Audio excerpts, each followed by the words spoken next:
Shabbat Shalom, everyone. My name is son of Yisrael, Yeshaya Hawkins, and I'd like to serve you forever as a priest starting very soon. It's now time to start finding your seats for Sabbath services. May I have your attention, please? Shabbat Shalom, everyone. My name is son of Yisrael, Hawkins, and I'd like to serve you forever as a priest starting very soon.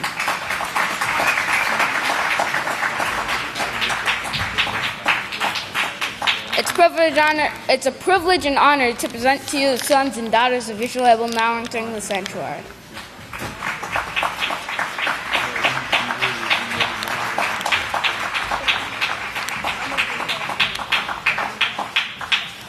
It's a privilege and honor to present to you son of Yisrael, Obadiah Coffin.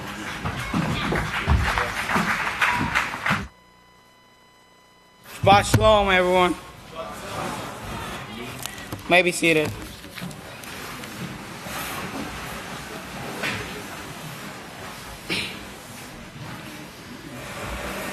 Okay, today I'll be talking about the purpose of our calling. And when I was getting ready for this speech, I was actually thinking about a title that I'll give for this speech. And I chose the calling because because in these last days, God is calling a lot of people to His house. Finish the work that was started by the first righteous priest. So I'll be going over only a few of them, and the first one will be to be given authority, the second one to get cleansing, and the third one is to be tested. So, moving on to the first one. So, Yahweh did not just call us just for the sake of it. So, He had a reason behind it. And if you could look over to Genesis chapter 1, verse 26, is on the first page of the Book of Yahweh. And it says, "Then I will make man in my image, according to my likeness. They will have rulership over the fish of the sea, over the birds of the air, over the cattle, and over all the earth, and over every creeping thing that creeps upon the earth." So, from that we clearly see that Yahweh's purpose for calling us is to give us authority. So, and also Pastor's been talking about this in the User Says program. Be reading from the fourth book of Israel, Reverence of Yahweh, chapter 9, and that's verse 15. Pastor says, 1 Corinthians 6:9. "Do you not know that the unrighteous will not inherit the kingdom of Yahweh? You are here to inherit the kingdom of Yahweh, aren't you? This is your purpose, to obtain the offices that Yahweh planned before the world began. Before He ever created the world to put man on, He created the offices that you are to hold. I can show you this in scriptures and make it so plain that a child can understand it. He created these offices for His family first, for every family member. He says to the ones He's calling out right now in this day and time, your offices were set before you this world was ever created." Think about that. That is what we are here to inherit. We will not inherit if we don't start to overcome these petty things that are displeasing to Yahweh and even displeasing to the neighbor next to you. So you see, Pastor explains why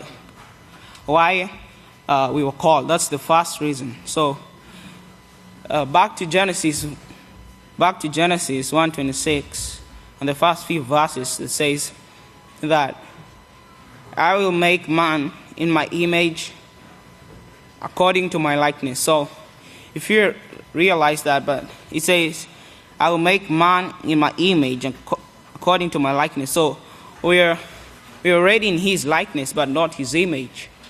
And Yahweh's image is His positive character traits. or what are called the attributes in the Book of Yahweh. And if you could please turn to Exodus, the book of Exodus, and chapter 34, that's on page 73, and it says, on verse 6 and 7, it says, Yahweh passed in front of him and proclaimed, Yahweh, Yahweh, Almighty, merciful and compassionate, long-suffering, and abounding in righteousness and truth, keeping mercy for thousands, forgiving iniquity and transgression and sin, but by no means leaving unpunished those who are guilty, who visits the sins of the fathers upon the children and the children's children to the third and fourth generation. So those are the positive character traits for Yahweh. So we can be in unity. We can be in unity with Yahweh if we strive to attain these positive character traits or attributes. And also the same things mentioned in the peaceful solution. So they will enable us to interact peacefully with all our brothers. And also, moving on to the second one, which is to get cleansing. So I'll just be using a few examples like a carpenter. He needs certain tools for a certain job. And also a potter who uses clay to make articles out of clay. So before he came to Yahweh's house, we were working for Satan. And for us to work for her, we had to be in a certain shape. So this shape is a carnal mind. What that means is that it's not a certain shape that's physical. It means that she taught us to be in that image, that carnal mind, which is enmity to Yahweh.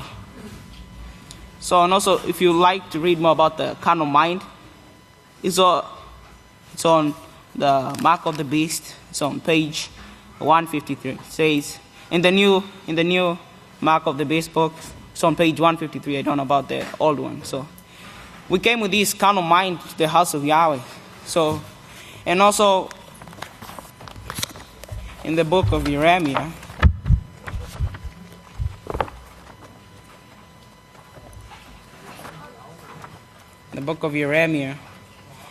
chapter 18 and verse 4. It says, but the vessel that he made of clay was marred in the potter's hands. So he made it again into another vessel, shaping it as it seemed best to the potter to make. So the word marred in that verse right there is the past tense for the word mar, and that's spelled M-A-R.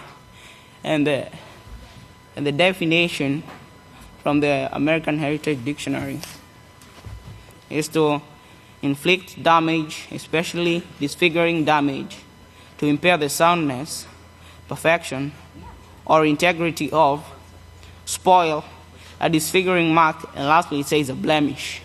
So we were blemished in the hands of Satan, who was our initial potter. So Yahweh, as it says at the finishing of that verse, it says, so he made it again to another vessel, shaping it seemed best to the potter to make. So Yahweh reshapes us to be fit for his work, because we were working for Satan. So he reshapes us again, so we can be fit for his work. And so we have a choice to make, whether we want Yahweh or Satan to shape us. And it says in Deuteronomy 30, verse 15. You don't have to turn there, just read it for me.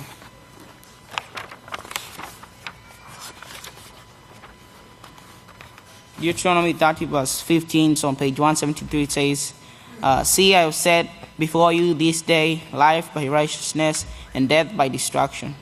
And verse 16 says, in that I command you this day to love Yahweh your Father by walking in all his ways, by keeping his laws, his statutes, and his judgments, so that you may live and multiply, and so Yahweh your Father may bless you in the land which you go in to possess. So Yahweh does not leave us hanging. He gives us the best option to choose, which is to keep His laws. And that will lead to the rewards that come after that, which will be to live and multiply. To live and multiply. So the rewards is life. And also, moving on to the last one, which is the third one. It's Yahweh allows us to be tested. So if you read Exodus 20 verse 20.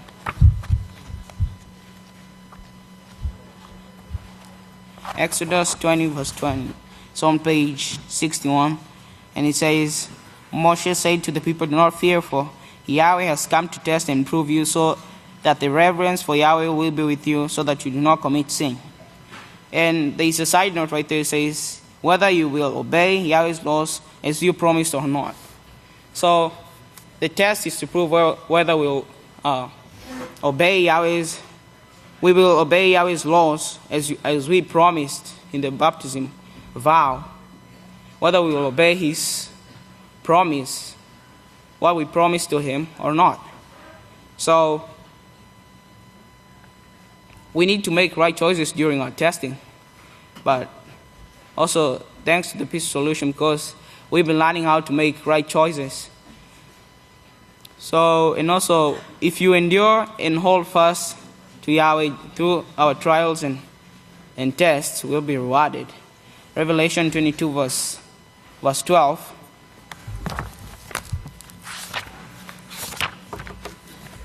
It says, and behold, I come quickly, and my reward is with me to give every man according as his work will be. So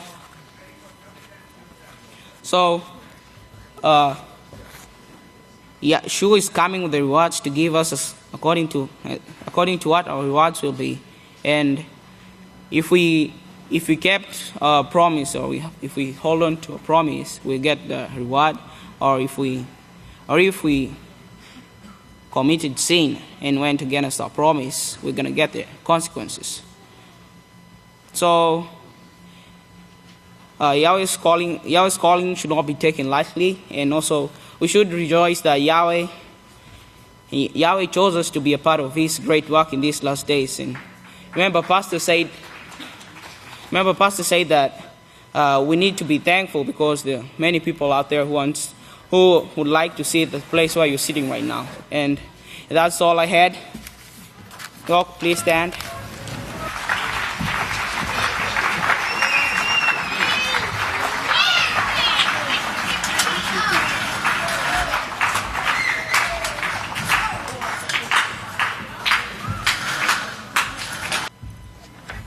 At this time, if you all remain standing, it's my privilege and honor to introduce to you son of Yisrael, Great Deacon Shalom Hawkins. Shabbat Shalom, everyone. You may be seated. May the peace of Yahweh be with each and every one of you.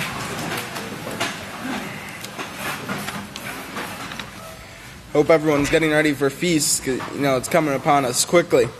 And we all know, Yahshua's memorial is coming up soon.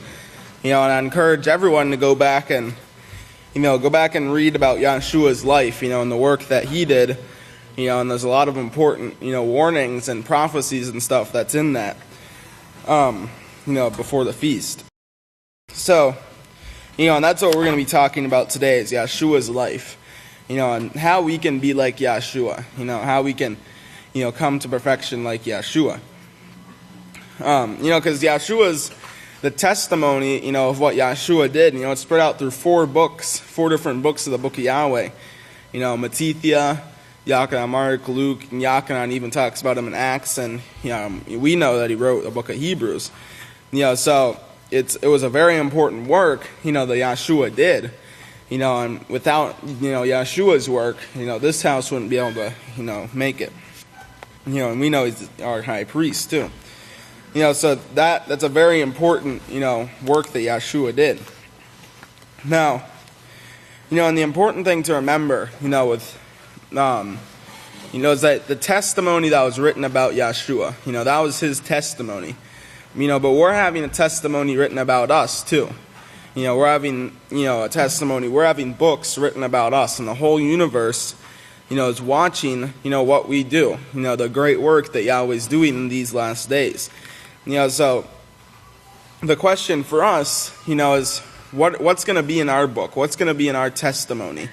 Is it going to be, that we're practicing righteousness? Or are we living a double life? Are we practicing righteousness when we're within the Sabbath services, on the grounds, or whenever we go out and to Walmart or we're on Facebook and stuff like that, is going to be said, well, he was committing sin, he was getting drunk, he was doing these things, that whenever he thought no one was looking, those are the things that we're going to be judged on. Those are the things that are going to be written about us, So we need to strive for perfection, So let's ask ourselves, are we living that double life? That even Yeshua spoke about this. If you turn over to Luke.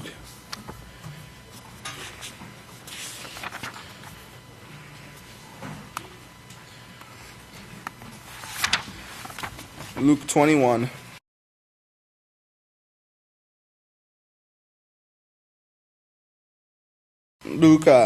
Luke 21, we'll start at verse 34. He says, "So be on guard.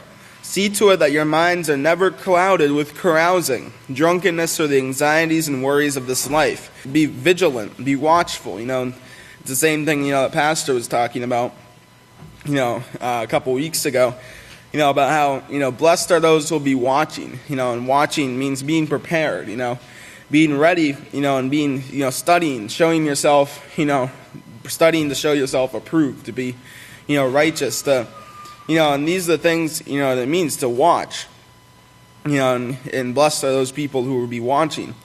So it says, be on guard, see to it that your minds are never clouded with carousing, drunkenness, or the anxieties and worries of this life, so that day will not come upon you unexpectedly, for it will come like a trap on all those who dwell on the face of the whole earth.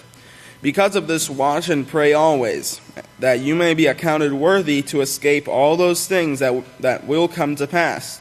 It is going to come to pass. It's got to come to pass for Yahweh's plan to be fulfilled. Be accounted worthy to escape all these things that must come or will come to pass, and to stand before the Son of Man. So we need to strive for perfection. If you turn over to Yeshua,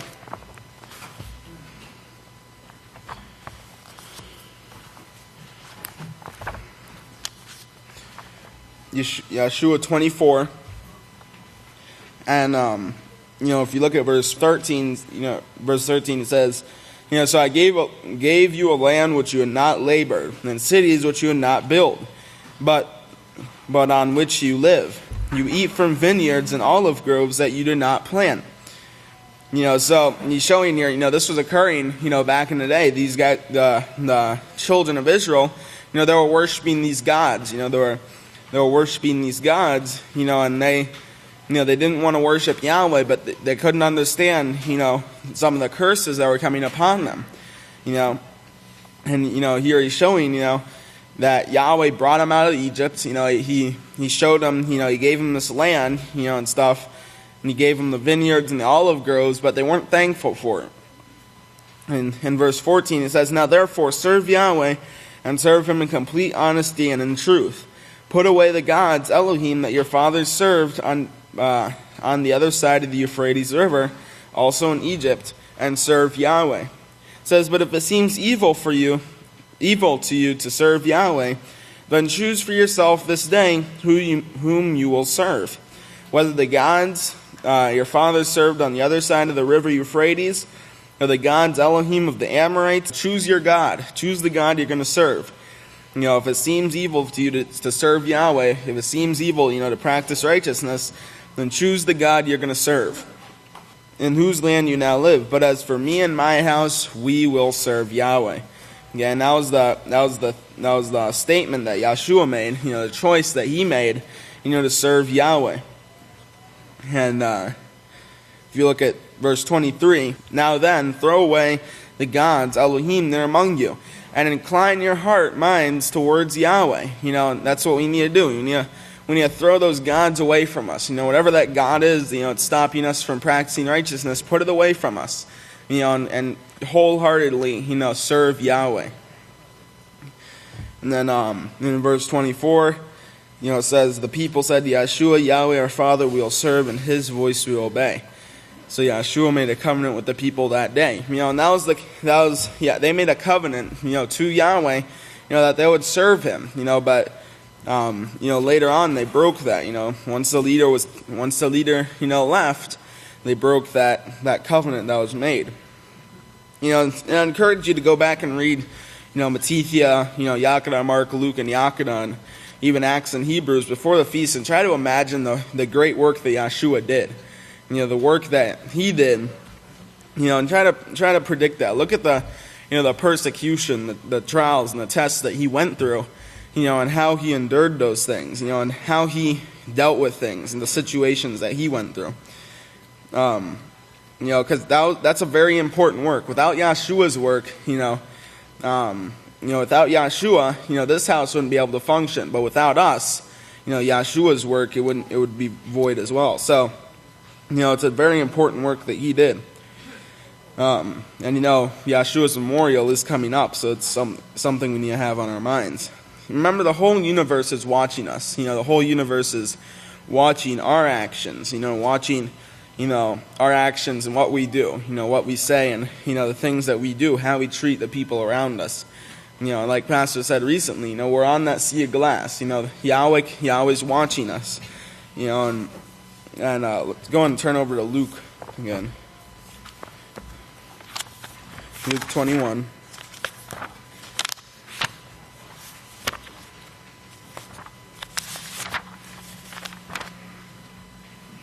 Luke 21, and if you look at verse 29, he says, and he spoke a parable to them and said, look at the fig tree and all the trees.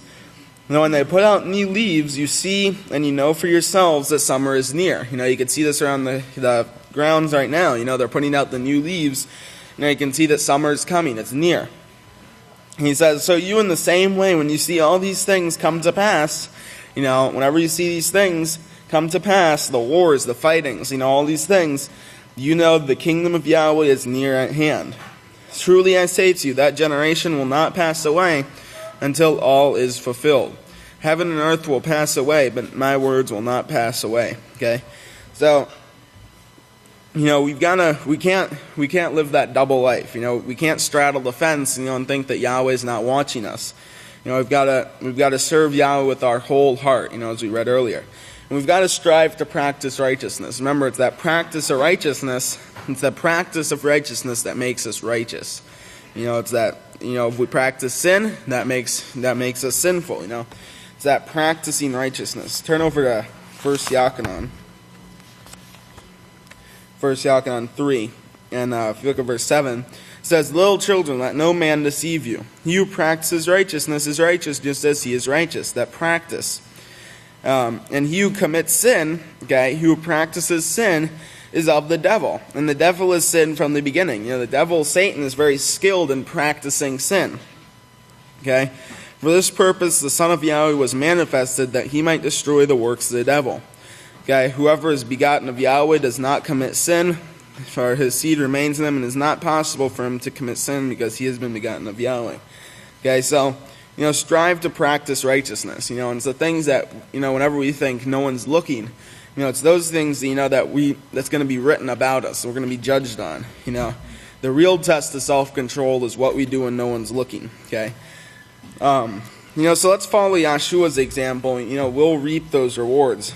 Quickly turn over to Revelation. Revelations 22.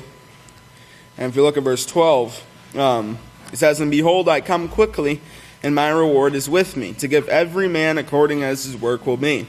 I'm the first and the last, the beginning and the end. Remember, we're going to be judged upon our works. We're going to be judged upon the things we've done.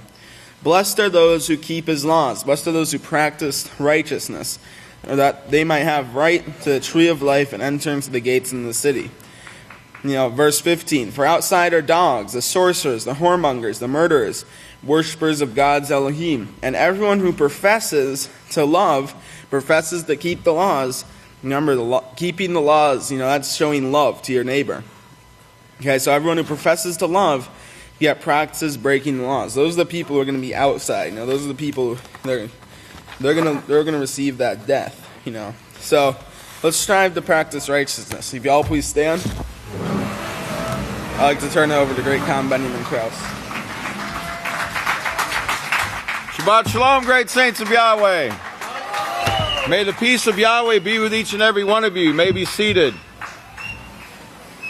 It's a beautiful Sabbath morning. Got some really, really great information, and I'm going to jump right on the loop. Let's get right back on that loop. You remember the loop 322, because we have more information to bring forth on it. And, waking up this morning, I realized that today is 325, so it's a great day for Abelin, because that's the area code, right? So you'll be able to remember that. Keep these numbers in your mind. So if you remember, we're talking about the two witnesses. We haven't left that subject. And remember, the two witnesses, new light. The gematria was 322, and we are getting a lot of new light, new information about this Abelin and the establishment. And let me get right into this. Abelin was incorporated, founded in 1881. Okay, and it became the county seat in 1883. Now, both of those are significant because 100 years later exactly was when the press room was built and dedicated. And in 1983, 100 years later, the establishment of the house of Yahweh took place. As you'll notice, this is going to be significant. It is on the 32nd parallel. You need to write that number down. It's on the 32nd parallel. Let me get these points in, and as you can see, the area code is 325. That's interesting. Today's 325. And see if there's anything else I need to tell you there. The county seat before Abelin, if you know what a county seat is, where they have their county courthouse, and it's like the main, sorry, I got to get my pictures here. Okay.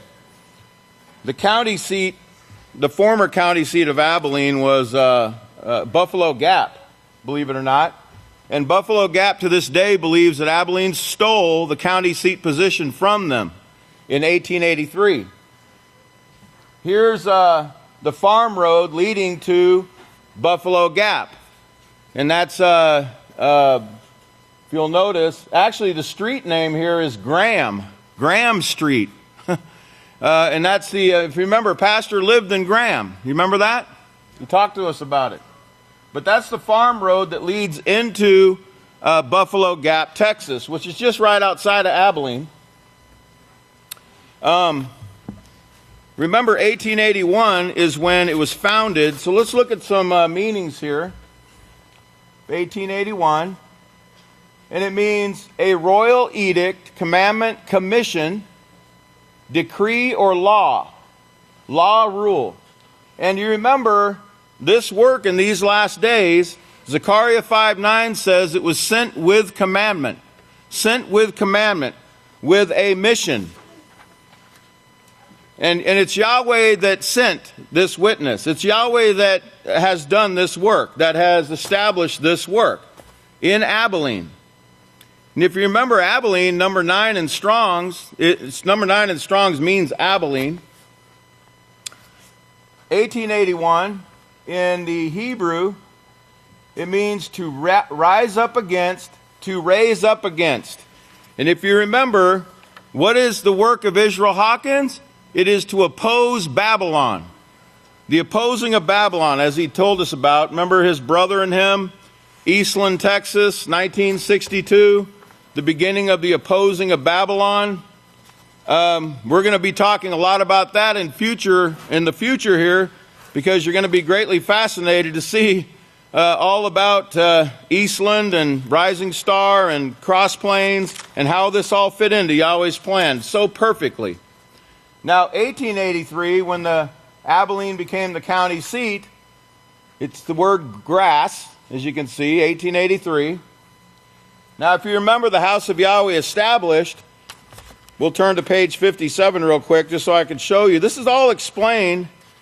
Every single thing I've told you in all these sermons concerning the gathering in Abelin, it's all in this book right here. Every single bit of it is in this book, okay?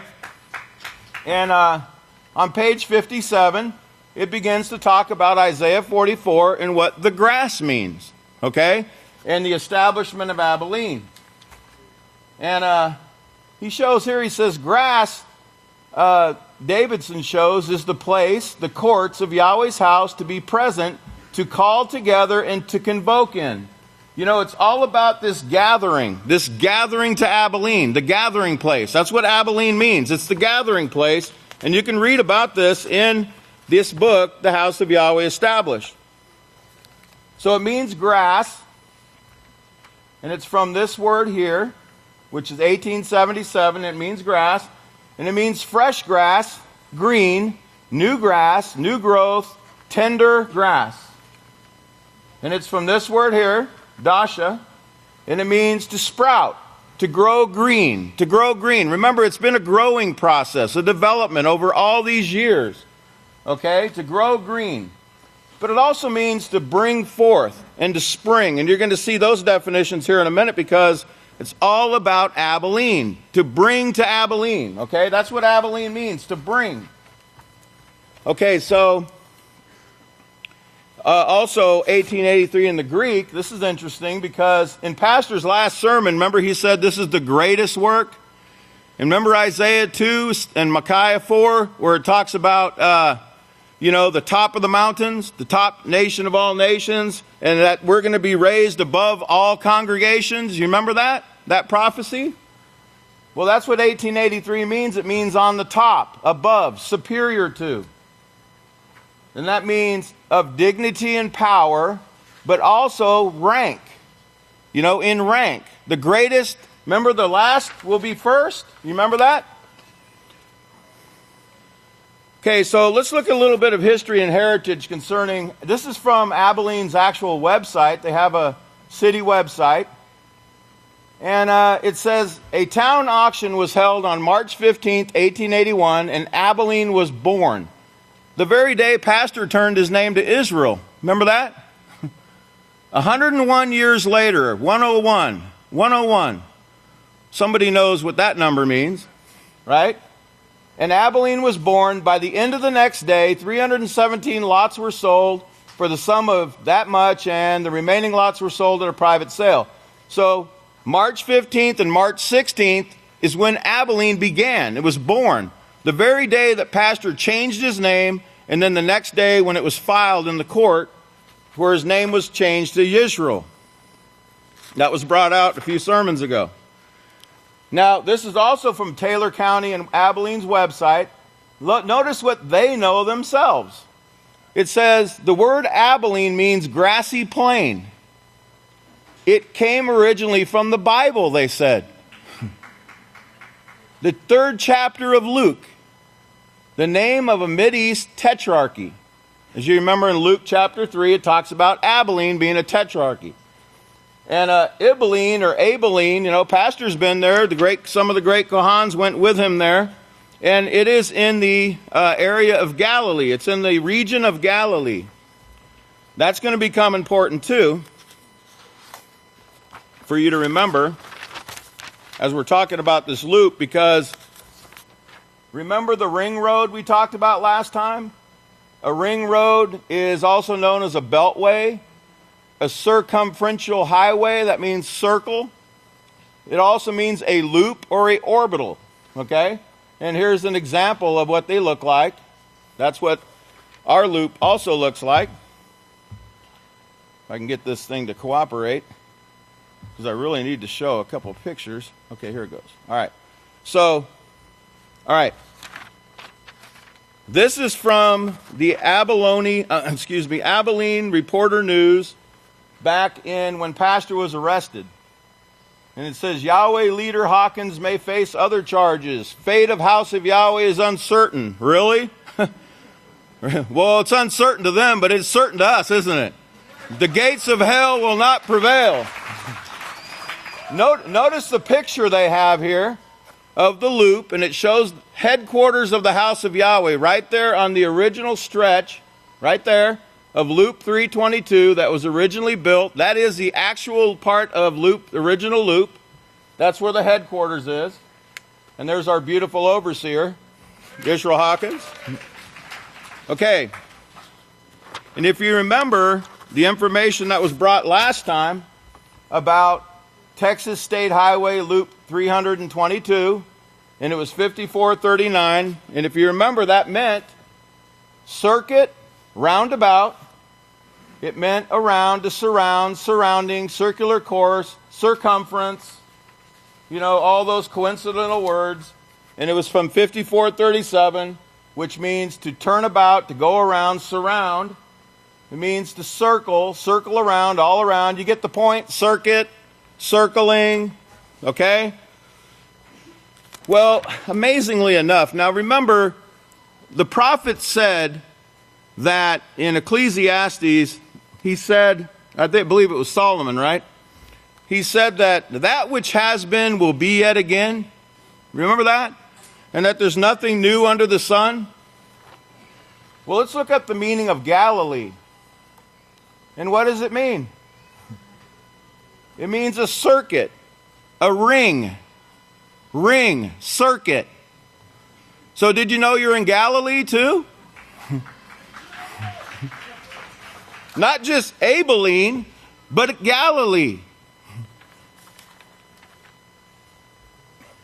This road right here, there isn't anything in Abelin that doesn't have our pastor's name right on it, or that does not talk about Pastor Israel Hawkins, except maybe ACU or McMurray or one of those. But at the entrance of Abelin right here, you'll see this. Treadaway Boulevard, 83. Remember 83. Pastor's 83 this year. Okay, Highway 83. Remember the length of it meant Abel. That was brought out a couple sermons ago. Okay, keep all these things in your mind. It means Abel. Pastor's 83 this year. Treadaway. Let's talk about Treadaway. Treadaway, it means, it's from this Celtic word tre, meaning homestead or settlement. And Dwe is a form of David, which is still used in Wales, and the name David means beloved. Beloved. So the homestead or settlement of my beloved. Well, who's his beloved? Well, let's find out. Here's David in Hebrew, beloved one, David, 1732, a son of Yishai. And it's from 1730, right here, and it means beloved. It means beloved. Now I want to remind you of something that was brought before about, remember Times Square and the length, the mileage from Times Square to the house of Yahweh, the original sanctuary in that downtown? 1,730 miles. Beloved, my beloved. Treadaway. Would you believe? Could you believe Treadaway could mean that? Isn't that amazing? And, Treadaway is the business 83. In any town, when you have any kind of, you always have a business loop or a business road that goes through the town. And that is the main thoroughfare of Abelin. And it's talking about Israel Hawkins. Man, So Galilee, here's the word here. And it means circuit, district, a circuit, a circle, a ring, okay? And it also means gold rings. That's interesting. Heard a couple speakers last week talking about some gold socks. And the etymology of gold, remember, was 228. Well, if you remember on 228:15, me and the great Kahan talked about this gold placemat right here. and how we came to the conclusion that when you flip it over, when you go to Revelation 2:17 and you count 30, remember the 30-year anniversary, and it comes to Revelation 3:18, and he says, I counsel you to buy gold. Revelation 3:18, what was the date last week? Yeah, that's right. See, there's no coincidences. Everything is done. Yahweh is in full control of this situation. Do you believe that, house of Yahweh?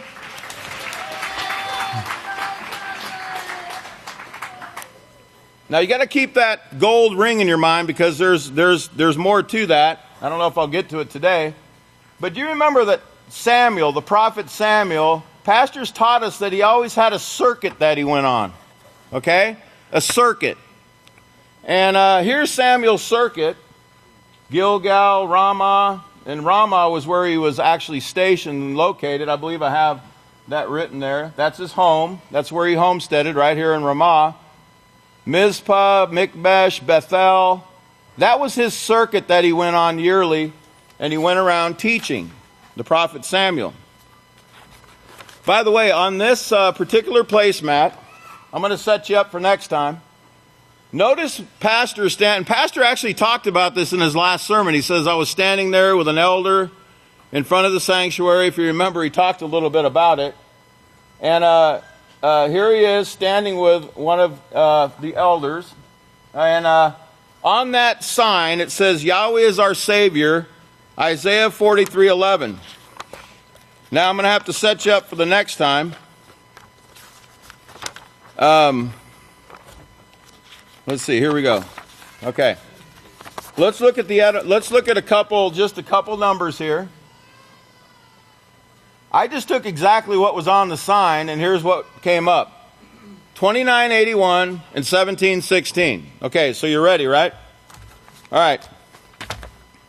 Let's go to the first definition of 2981. It's Yabul, and it means to produce. It means crops, fruit, increase, and yield. And it's from this word right here, Yabal.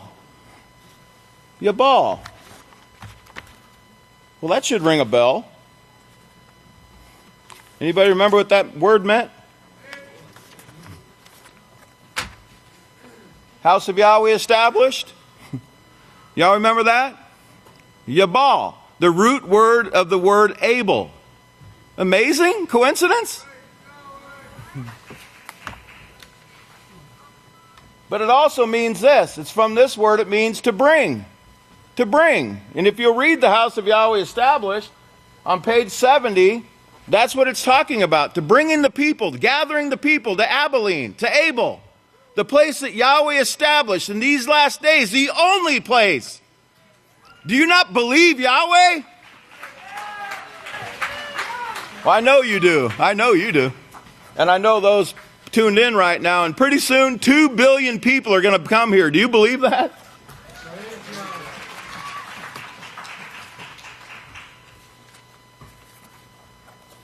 I don't have time to get into... I'm just going to give you one scripture before I go. Turn to Revelation 7 real quick. I'm going to set you up for next time. I'm going to hopefully make your mouth water a little bit. Revelation 7:1 on page 975, it says, After these things I saw 4 Malachim standing on the 4 corners of the earth, holding the 4 winds. Hey, did anybody notice how windy it was on 3:23? Did you know that 3:23? Did you know that? I'm just going to warm you up a little bit. 3:23 was actually 12:24 on the calendar. And if you remember 12:24, the Roman December 24th, it was very windy that night. Y'all remember that? 12:24? And then on 12:24, if you notice, here's the 12th new moon, began on February 28th. That's the first day. And then 23 days later, 12:24 on our calendar, and it was windy again. I wonder why. Let's look. I'm going to set you up. After these things, I saw 4 Malachim standing on the 4 corners of the earth, holding the 4 winds. Holding the 4 winds. The winds, okay, it says, so that the wind should not blow on the earth nor on the sea, nor on any tree. And I saw another Moloch. That's word number 32. Remember the 32nd parallel. That word Moloch means messenger, ascending or rising from the east. From the east, having the seal of the living Father, and he cried with a loud voice. If you remember, Pastor talked about that being Jacob. Okay? Think about the four winds. Think about the wind being held back. Think about the winds of war. Okay? Get ready for the next time, because we're going to be talking about rising star, where Jacob lived in Rising Star, Texas, in Eastland County. Okay? Get ready for the next time, because Yahweh's really going to continue to just pour on this golden oil, this beautiful new light that he's been giving us. And at this time, it's been a pleasure and an honor to speak with you. And it's my honor and opportunity now to turn it over to the great Kohan Ilya Hawkins. Shabbat Shalom, everyone. You may all be seated. Of course, as we've proceeded for the last few weeks, the news keeps getting grimmer and grimmer. The destruction keeps growing. President Trump, if you've seen in the news, of course, in the last few weeks, has been saying that he felt that his phone had been tapped at Trump Towers.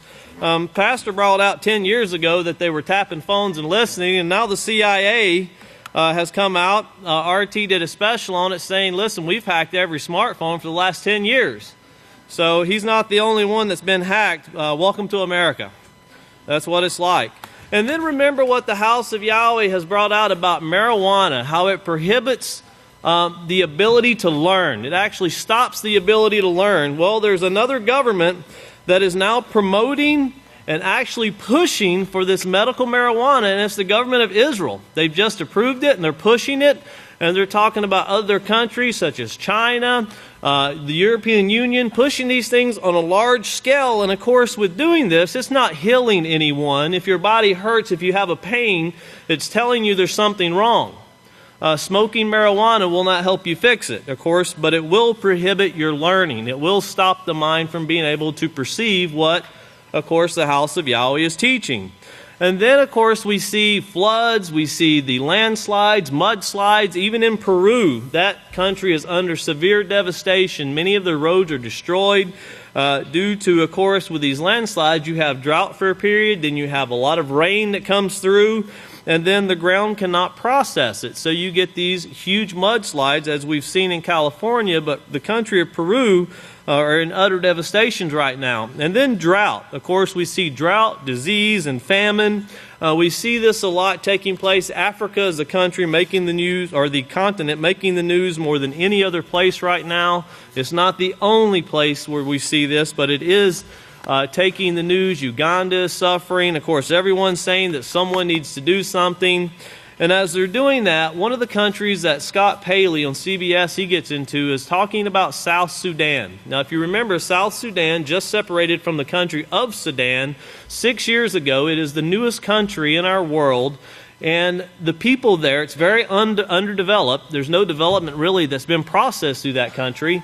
And the people there are literally starving to death. And they're dropping food, $1.5 million worth of food a day. And that sounds like a lot until you consider how much a bomb costs that we're dropping over in other countries. Now, we'll drop a lot of bombs, but these people in Sudan are starving to death. Well, what do they have, and what does everyone else want? Well, this country where people are starving to death, they set on a huge oil reserve. Now, you would think if somebody cared, they would help that country develop their wealth so they could take care of themselves. Instead, they're letting them die off. Now, there's a lot of refugees, and we see them coming out, even Mosul, which is in Iraq. Many hundreds of thousands of refugees, and of course, they're searching for peace. Remember what Cain was told, you'd search for peace and find none. Well, these refugees are searching for peace. They're not finding it yet, but they're on their way. They don't know that, but they're on their way to this house of peace, and that's what we're training for. We're training so when these people come and they're already on their way, it's not a question of when will they leave. The question is when will they arrive, and arrive in abundance. That's what our minds have to be set for. But as this starvation is taking place, it's also leading to the deformity of children, as in Yemen. And I want to tell you there are some very graphic pictures of these children, of one child being burnt in a bombing, showing the little burning of the skin of a child as they're trying to work on it. Children's starvation. And it amazes me, and it should amaze you, that no one is stepping up to help put an end to this. This war and devastation that we see only grows week by week, year by year. No one is doing anything but the house of Yahweh. That is the only place on this earth that is crying out, saying peace through education, because this peace will never come through war. Also, North Korea. Now, this is something to watch closely, because North Korea recently launched 5 missiles. Of course, they said that they were trying to hit the air bases or the armed force bases in Japan of the United States. Now, the thing that's really alarming is the United States noticed that North Korea had launched a missile, but they didn't notice they launched 5, which means with all this technology that the United States has, there still can be something that takes place that they don't readily see. They just noticed 1, but there was 5 that was launched. And of course, our new U.S. Secretary of State, which is Rex Tillerson, he says that the United States must take action against North Korea. And if you remember, President Obama, one of his last leaving messages of the White House was to President Donald Trump, saying you're going to have to deal with North Korea. Now, the interesting thing is, of course, China is calling for a calming down of all involved, because China is going to play a huge role in this. But President Trump, as our Secretary of State, is saying that North Korea should have no nuclear weapons.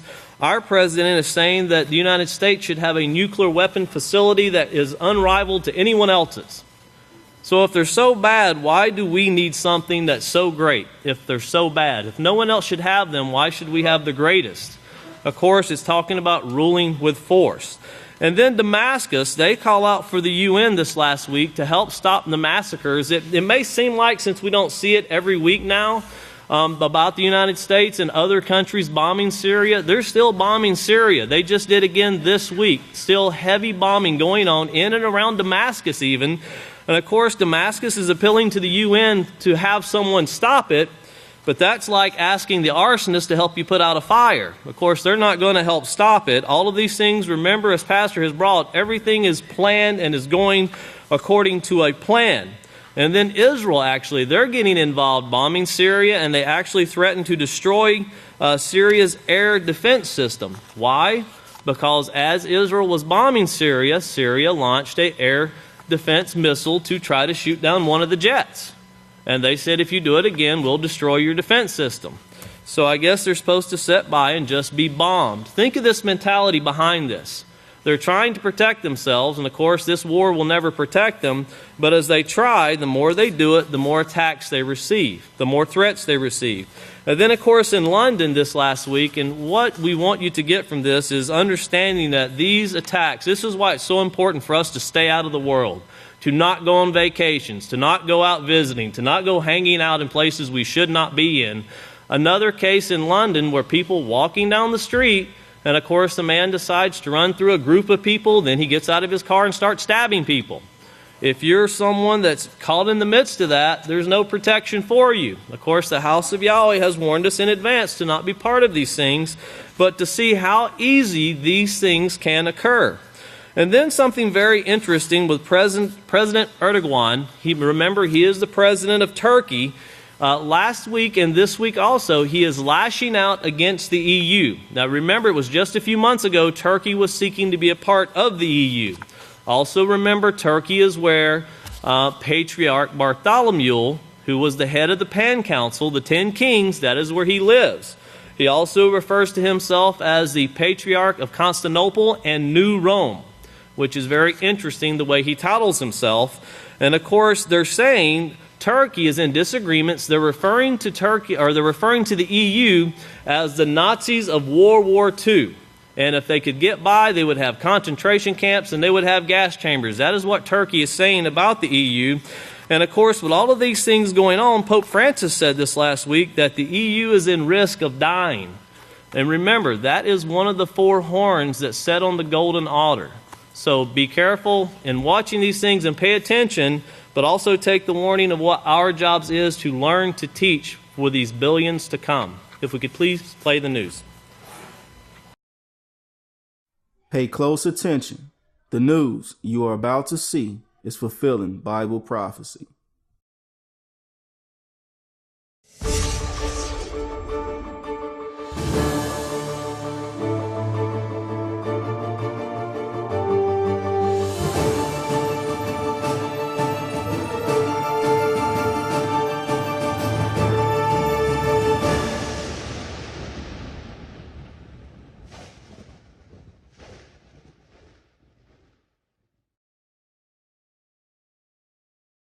Welcome to another edition of YPN News, bringing you the news that relates to Bible prophecy and foretold by Yisrael Hawkins. Well, in the news this week, more people fleeing for their lives as wars drive them from their homes. Also, the food shortage in Yemen worsens as more people there now face starvation. And could China be the door for the U.S. into North Korea? Well, these stories and more, but first, grab your phone. We have something we'd like to tell you. Well, WikiLeaks continues to bring to light new information that the U.S. government would like to keep secret, and yes, it has to do with your phone. For the second time this month, the website exposed CIA-related information and says it has much more to follow. Interesting. Well, the whistleblower published its most recent article under the name Dark Matter, which describes some of the tools used by the CIA to hack into Apple products. The article says that the CIA has been able to hack into iPhones for as long as a decade, including the ability to remotely download and upload files and apps onto your iPhone. Well, this is the second CIA-related leak that the website has made this month, and it promises much more. Well, the tool that has drawn the biggest attention is called Night Skies.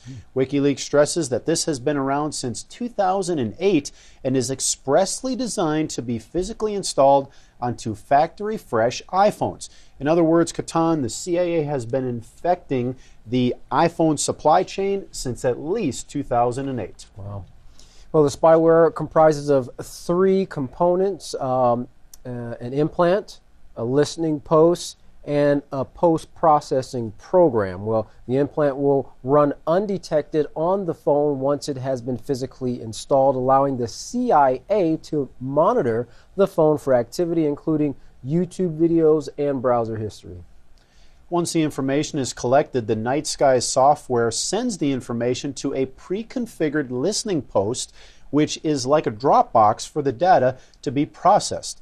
Now, Night Skies has been described as powerful because it can access your address book, the SMS, conversations, and call logs, all for the purpose of uploading it to the CIA servers. Now, the agency could also execute commands on the iPhone remotely and download or upload any files onto the device. So it's quite a leeway there what they can do. Oh yeah, pretty scary.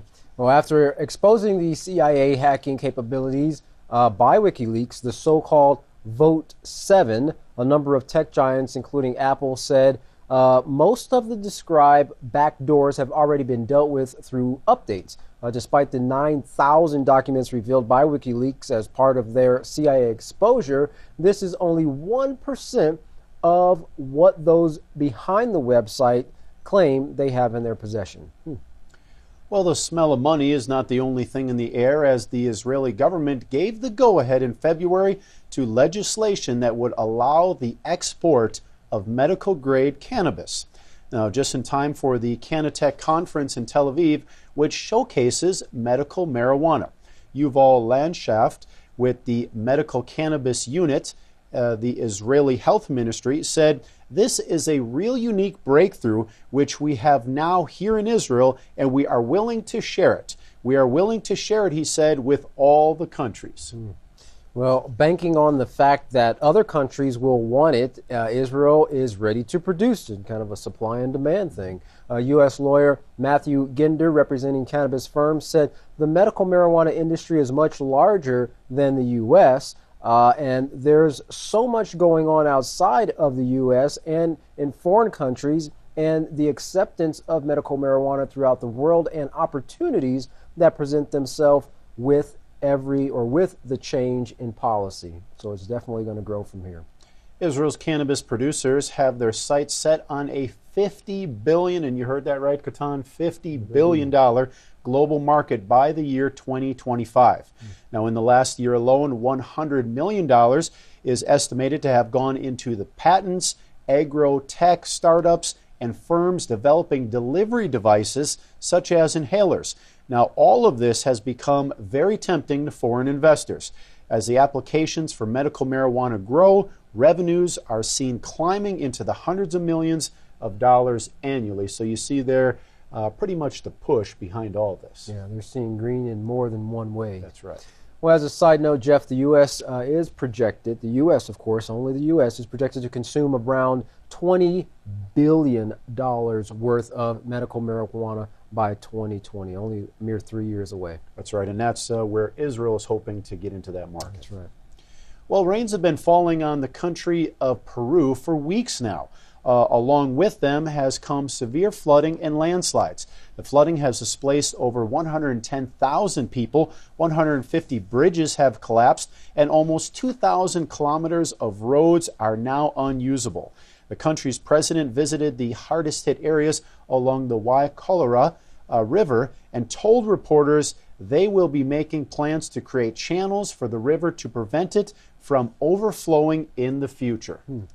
Well, at the peak of the storm, eyewitnesses said the floodwaters were up to 1 meter high and carried away everything from homes to shops, animals, and pets. While the capital of Lima, which is in Peru, of course, is seeing the water begin to subside, the northern part of the country continues to be battered with rain. Well, Uganda was already a country in need, but a new report published by the World Food Program and the Ugandan government paints an even bleaker picture for the East African nation. Now, the report indicates a new weather pattern is threatening to increase food insecurity for the country. The official figures show the drought conditions in 2010 and 2011 caused economic losses of $470 million. Now, those losses were specifically pertaining to food crops, cash crops, and livestock.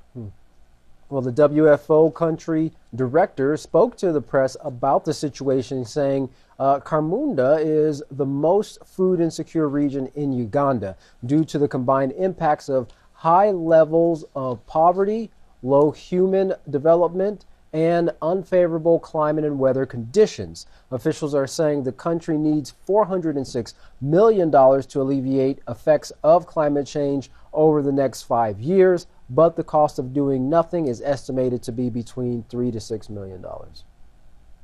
Well, starvation is not just an issue for Uganda. Other areas of Africa are being hit hard as well. Now, let's turn now to YPN's Larry McGee, who has our story on food insecurity on the resource-rich continent of Africa. Larry, what's going on in that region? Grabbing headlines this week is the newly formed nation of South Sudan, which is seeing many of its citizens flee the country as a result of escalating violence. Over 2 million refugees are said to have come out of the nation in search for safety, while humanitarians are reported to be working to provide food aid to 5 million still within the country and suffering starvation. Planes airdrop much-needed supplies to destitute residents. One plane load is reportedly capable of feeding 1,600 people for 30 days, but that is still insufficient, given some towns have populations of up to 50,000 people, all in need of assistance. The South Sudan emergency response is reportedly costing $1.5 million per day. Crowds gather to await airdrops, but some are still returning home empty-handed. Ration cards are being distributed ahead of each drop to try to ensure equitable distribution and to also provide a sense of assurance to awaiting residents in hopes of staving off fighting. Inside the crisis is one painful story after another inside the nation, which has been boiling with conflict since the 1950s. More than 2 million Sudanese residents were killed during its civil war. The U.S. was ultimately responsible for negotiating the separation of South Sudan amid great hopefulness and much excitement for the future. Those bright prospects have all crumbled as a result of infighting over oil, the ripple effect of which has been the severe famine, which most analysts are now calling man-made. This is because the resource-rich land is 90% farmable, but only 4% is currently being cultivated as a result of warfare. Stirring up thoughts of the crisis in Rwanda, the nation of South Sudan is being referred to as a killing field, with many of its citizens destitute and literally starving to death. Death is having its heyday not just in Africa, however. Lives are being lost all across the East, and there are cries of media apathy concerning widespread civilian bloodshed in locations such as Mosul. Graphic images of tragedies are leaking out and causing horror and concern as the American-backed Iraqi army continues its advance into western Mosul with the alleged intent of liberating the city from ISIS insurgents. The fierce fighting between government forces and ISIS mercenaries is causing a flow of refugees numbering in the thousands, a tragic phenomenon which media outlets are interestingly entitling the Mosul Exodus. Commentators say the mass movement is one of the largest battlefield exoduses of modern times, with almost 250,000 refugees fleeing for safety. The circumstances in the region are being described as desperate and brutal. Analysts report that everyone who sees an opportunity makes a run for it. And it is not just ISIS that they are running from. For YPN News, I'm Larry McGee. Time, Jeff. Back to you. Well, it sounds like they're really being hit hard with the lack of food, which is, of course, affecting them in many other ways. Hopefully, things will change in the future for them. Well, as we continue, Yemen has been hit hard from the ongoing warring. Children seem to be suffering the most as a result of this. In fact, one little report came out about a young child, Uday Faisal, who was only 5 months old, and at that age he weighed a mere 5.3 pounds as a result of malnutrition. Well, because of the dire situation that he was in and being so malnourished, Faisal died as a result. Well, over 300,000 children in Yemen face suffering death from malnutrition, while millions of others suffer from a lack of health care or clean water. North Korea did what it labeled as simulated attack against U.S. air bases in Japan. Now, the U.S. had initially detected one launch, but later found out it was actually 5 missiles simultaneously launched by North Korea. Now, the first one failed, but the others reached their maximum range of 600 miles and crashed into the Sea of Japan. Although the missiles weren't nuclear capable or very accurate, they were small and mobile and caught the U.S. intelligence by surprise. North Korea fired them in a way to confuse missile defense systems, and of course apparently it worked because they thought only one, but there was actually 5. Yeah, I'm surprised. Well, this test falls on the heels of an upcoming military exercise between the U.S. and South Korea. These drills are always met with North Korea acting out angrily, and of course U.S. officials expect to see more missile launches in response. China responded to the launches when the Chinese Foreign Ministry spokeswoman Hao Chunying said in a statement, "The current situation of the peninsula is very tense. It is a touch-and-go situation, so we urge relevant parties to exercise calmness and restraint to avoid mutual provocations and adventurous actions." Now, the Chinese Foreign Ministry said that any selfish action in the peninsula would only complicate the situation. They've also called for an investigation into the latest missile test by North Korea. Well, Secretary of State Rex Tillerson had his first visit to Tokyo in an effort to create stability in the region. He stated in an address the attempt to bring North Korea to denuclearization has failed, so a different approach is required. But, of course, he left the meeting without offering any other details as to how. He made this trip a little over a week after that recent launch of those missiles by North Korea. And even though those missiles fell short of their targeted range, a UN report showed that the North has significantly increased its technical know-how. The U.S. has recently sped up an anti-missile defense system in South Korea, which China feels will be used against them. And since China is North Korea's only friend in the region, the U.S.'s Rex Tillerson needs them to help influence North Korea's leaders, but that relationship between the U.S. and China is off to a rocky start. Now, Tillerson said that the U.S. will be talking with China regarding North Korea and its nuclear program, so they're hoping that they're going to be able to help them out. We'll see.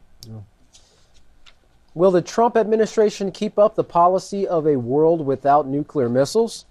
Christopher Ford, the U.S. Senior Director for Weapons of Mass Destruction, said that the administration is reviewing policies, including whether the goal of a world without nuclear weapons is a realistic objective. On the other hand, U.S. President Trump has already said that he wants the U.S. to have an unrivaled nuclear arsenal. So it doesn't look like that policy is really going to be pursued too hardly. Well, Syria's foreign ministry has called on the UN Security Council to stop what it calls the massacres caused by the U.S. coalition in the Arab country. Now, Syria, in letters to the UN, has condemned 2 U.S.-led airstrikes, including one on a school in Homanshur near Raqqa City. They said that this was a new series of aggressions launched on Syria's sovereignty and on the safety of its territories in the name of combating terrorism. Now, they also expressed regret that the UN remained silent in the face of these attacks. The attack on the school left 30 people dead. Well, Israel has threatened to destroy Syria's defense system if it is used against them. These remarks were made after Syria said that it fired several missiles at Israeli warplanes when Israel conducted a series of airstrikes around the ancient city of Palmyra. London has been struck with yet another terrorist attack, leaving 4 people dead and 20 people wounded. A driver plowed a car in a group of pedestrians and stabbed a police officer. The attacker was shot to death by police. The driver sped along a bridge, hitting dozens before plowing into Parliament, setting off a frenzy of chaos. Now, the driver drove through Parliament security and stabbed a police officer before being shot to death by other security officers. Well, the Turkish president, Erdogan, has given Europe a tongue lashing, saying that it is anti-Islam and anti-Turk. Erdogan said, of course, speaking to Europe, if you strike at us, we will strike back. We'll dish out the exact same treatment that we are given, and from now on, no foreign agents or any European countries will be allowed to act in our country, neither individuals or institutions.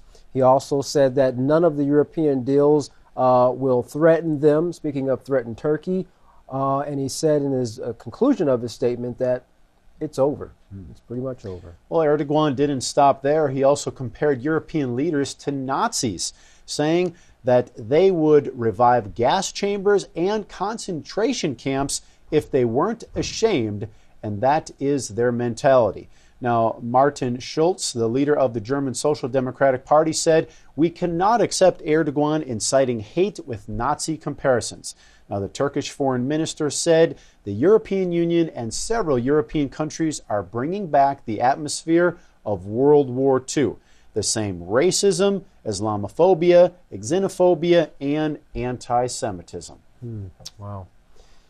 Well, while this world is one at war, and famines and, of course, disasters are overtaking mankind everywhere, safety, trust, and peace is nowhere to be found except in one place, and by only one way, and taught by only one person, and that person is Yisrael Hawkins, the one sent to mankind to bring the message of peace, the prophesied destruction, and what you can do to save yourself and family from what the governments are calling mutually assured destruction. Well, to find out more, contact the House of Yahweh, and when you do, don't forget to request your free copies of the monthly newsletter and the Prophetic Word magazine. Here's how. To contact the House of Yahweh, you can write them at the House of Yahweh, P.O. Box 2498, Abilene, Texas 79604. You can call them at 1-800-613-9494.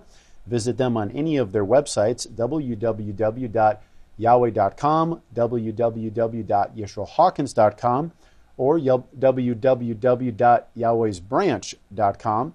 You can also visit our website at www.ypnnews.com. For any emails, you can email at info@yahweh.com.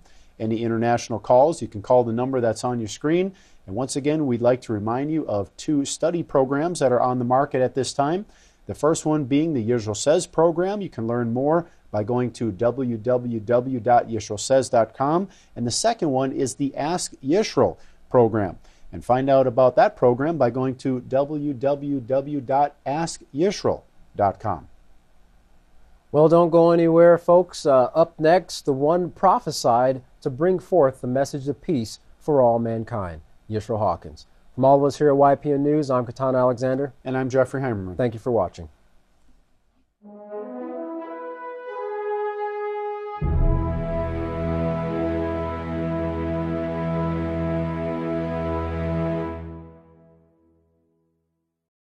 At this time, if everyone will please stand, I would like to introduce the greatest teacher in the world, the great Kahan Yisrael Abel Hawkins.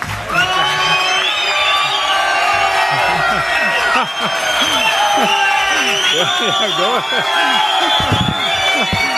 Hey, Yahweh. We got a crowd. Look at this. The feast must have begun.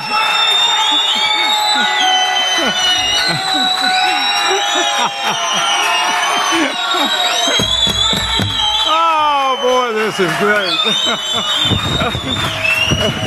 the gathering is growing. There you go.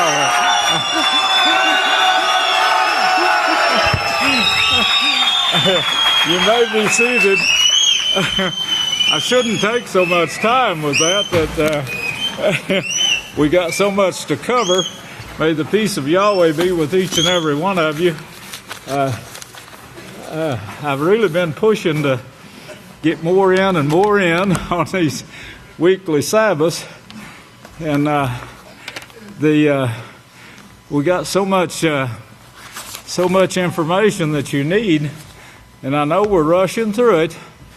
The things this morning, I said a person can't keep up with this.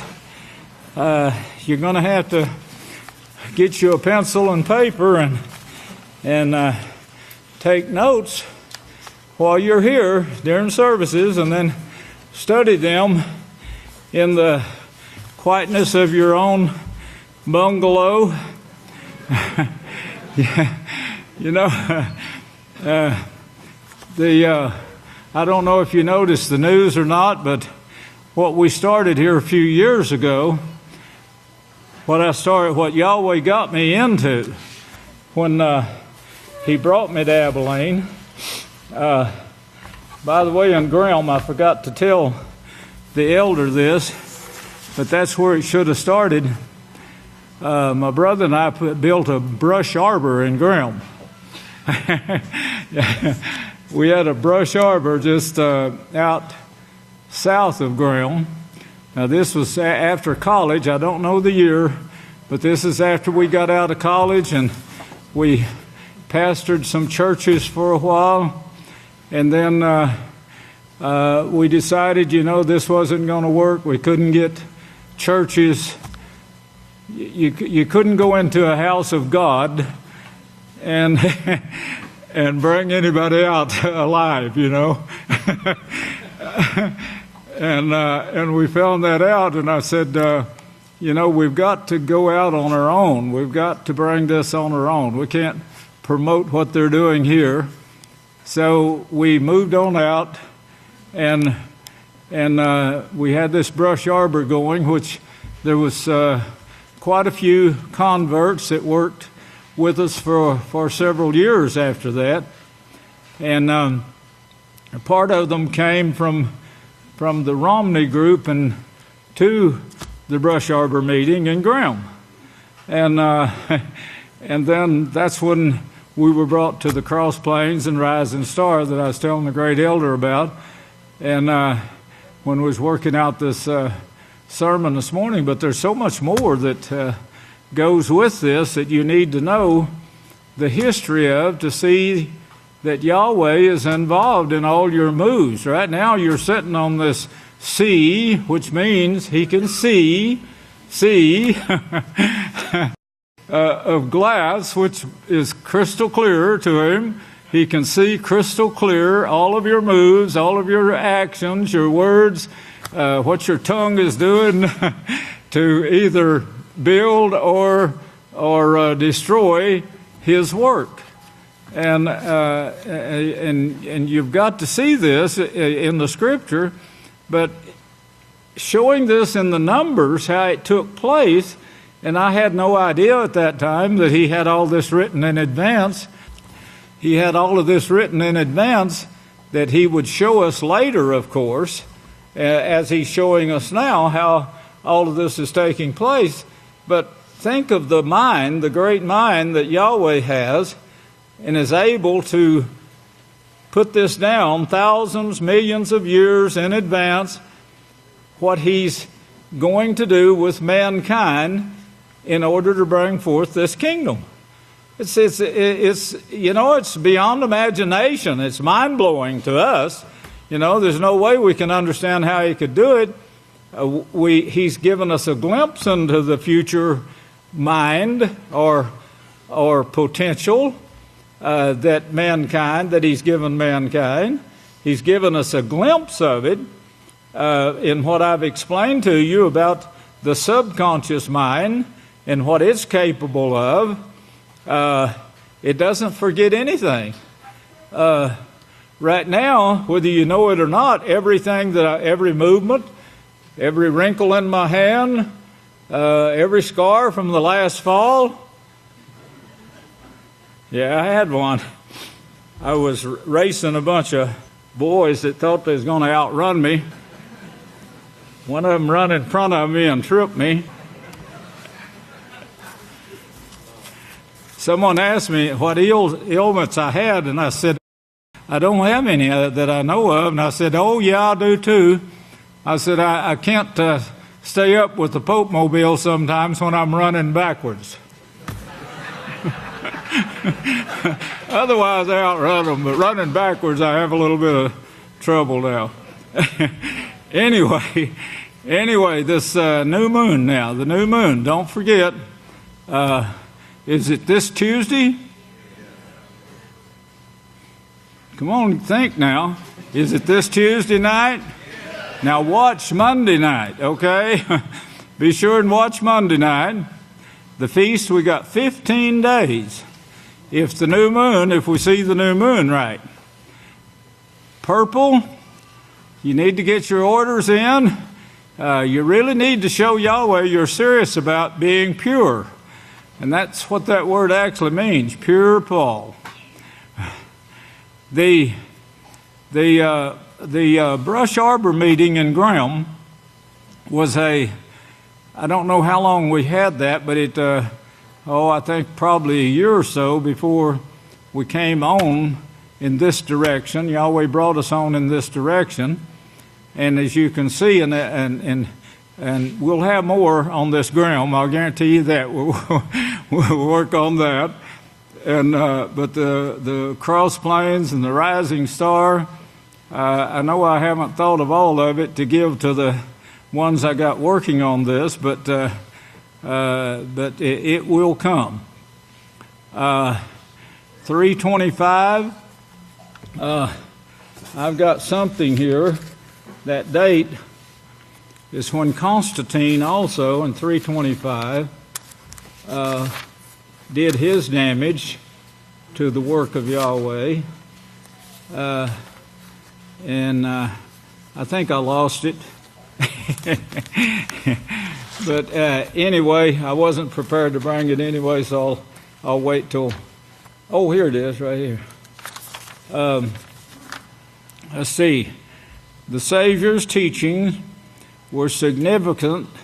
The Savior's teachings were significantly altered in 325 years after his birth. 325 years after his birth, says Yisrael Hawkins in New Article. And that's today, right? 325? 325, I think.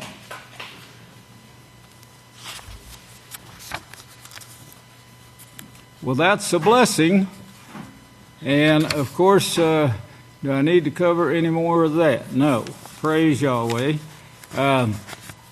The Yahweh's kingdom, the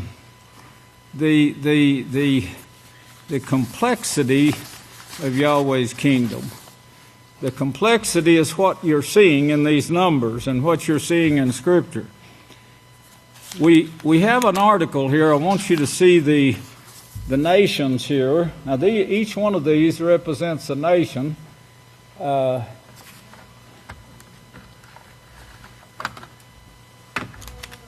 Each one of these people, now these are leaders of nations, and I could get it to where you could see the faces, but I can't. But these nations right here, it's lined up behind the Pope. They show their loyalty to the Pope. And you've got to remember now that the Pope is representing, he's being told what to do by the Vatican. The Vatican is a very complex organization, very powerful organization. You need to get this now. You need to pay attention. It's a very complex organization. It's reaching into the households of everybody on the face of the earth in one way or another. It came from Yada, who holds the keys of lawgiver. Lawgiver for the entire world. That's shown to you in Genesis 49:10. Genesis 49:11 is us with Yeshua, shown in that same chapter in the last day. Yada is trying by force. You remember Yeshua said force is not going to be a part of his kingdom. It's never been a part of Yahweh's kingdom. Yahweh demands unity for his kingdom. He requires unity, or you simply won't be there unless you are in unity with him. He's not going to force you to be there. He'll let you die if that's what you want to do. But if you want to be a part of this kingdom is the only thing that's going to last forever. These other kingdoms are destroying themselves.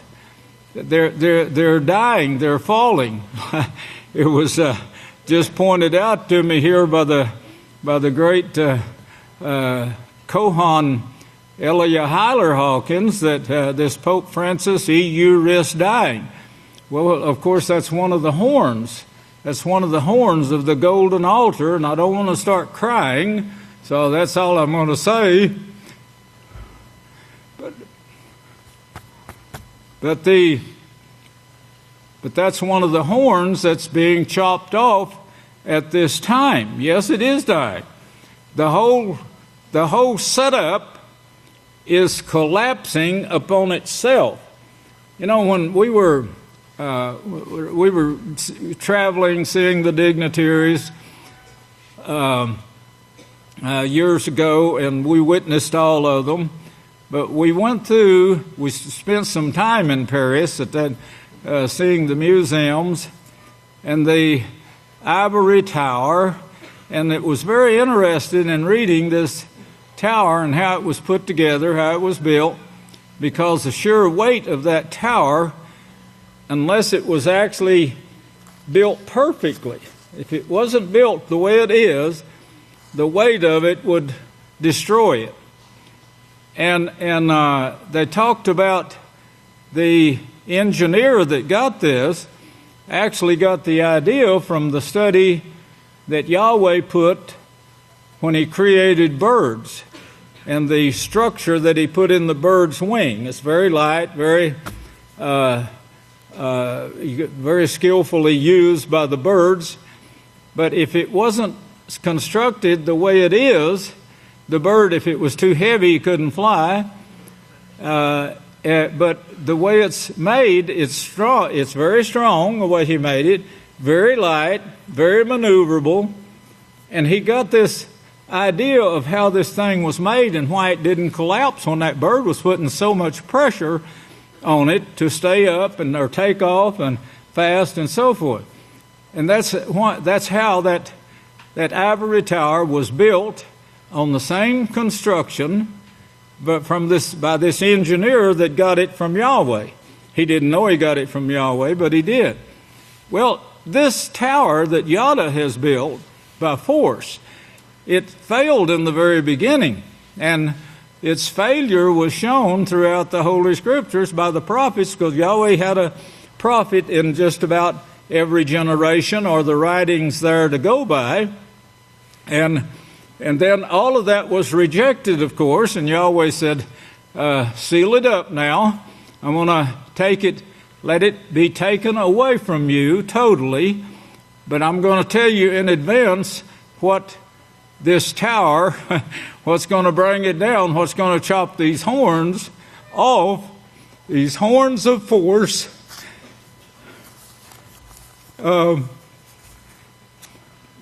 These horns of force that Yada has built from the days of Nimrod. Nimrod set up schools to teach this force. The force used was their armies. They created armies.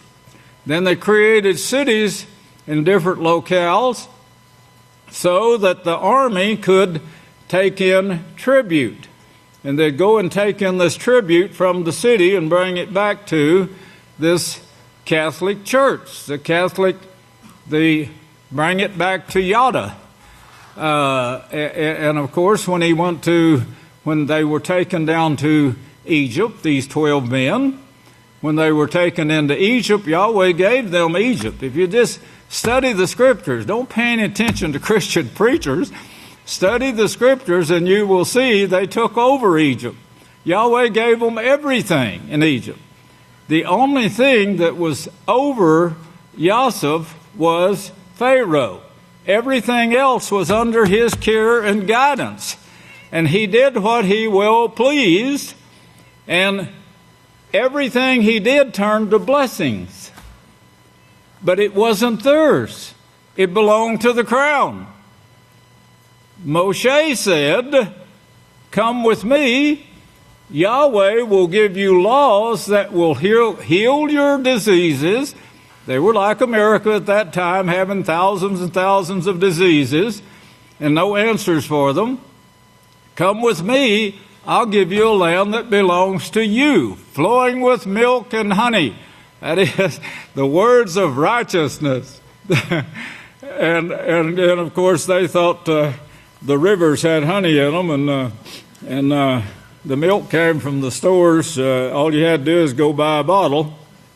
That's what the way they took it. That's the ignorance of the Catholic God worshippers. Well, Yada, in trying by force, deception, complex maneuverings, this is going on all the time with this group right here that I just showed you. They wouldn't be following the Pope if they knew that this group right here, they wouldn't be following the Pope if they knew what we know and what we can see. How come we can see this crumbling and they can't? The fact is they see it, they do see it crumbling, and they're announcing it in this article, but they think they can heal it with more force and destruction, killing people. This is Yada's ideal, taught to them in the Nimrod system. The school called Nimrod, which means terror. It means terrorize those people, make them do what you want them to do, force them into it. The Vatican has its tentacles in every nation on earth today. The ones that are resisting, they're the ones the war is being made against. The 7 nations that was predicted to be taken over, I told you that many years before these wars started in Afghanistan, Iraq, there were 7 nations that a general actually came out and told us about, and that's written in our books.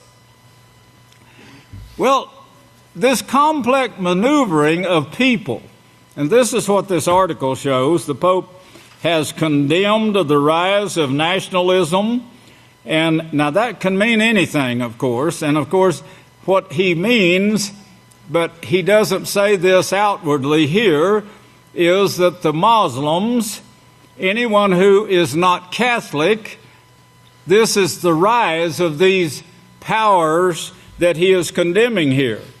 An anti-immigrant populism in Europe, and has urged the EU has urged EU countries to show unity, to show them unity. Now, they know they need unity. And get this, because they know they need it, this is what Yahweh requires in His kingdom, but He requires you to be at unity with, do not steal.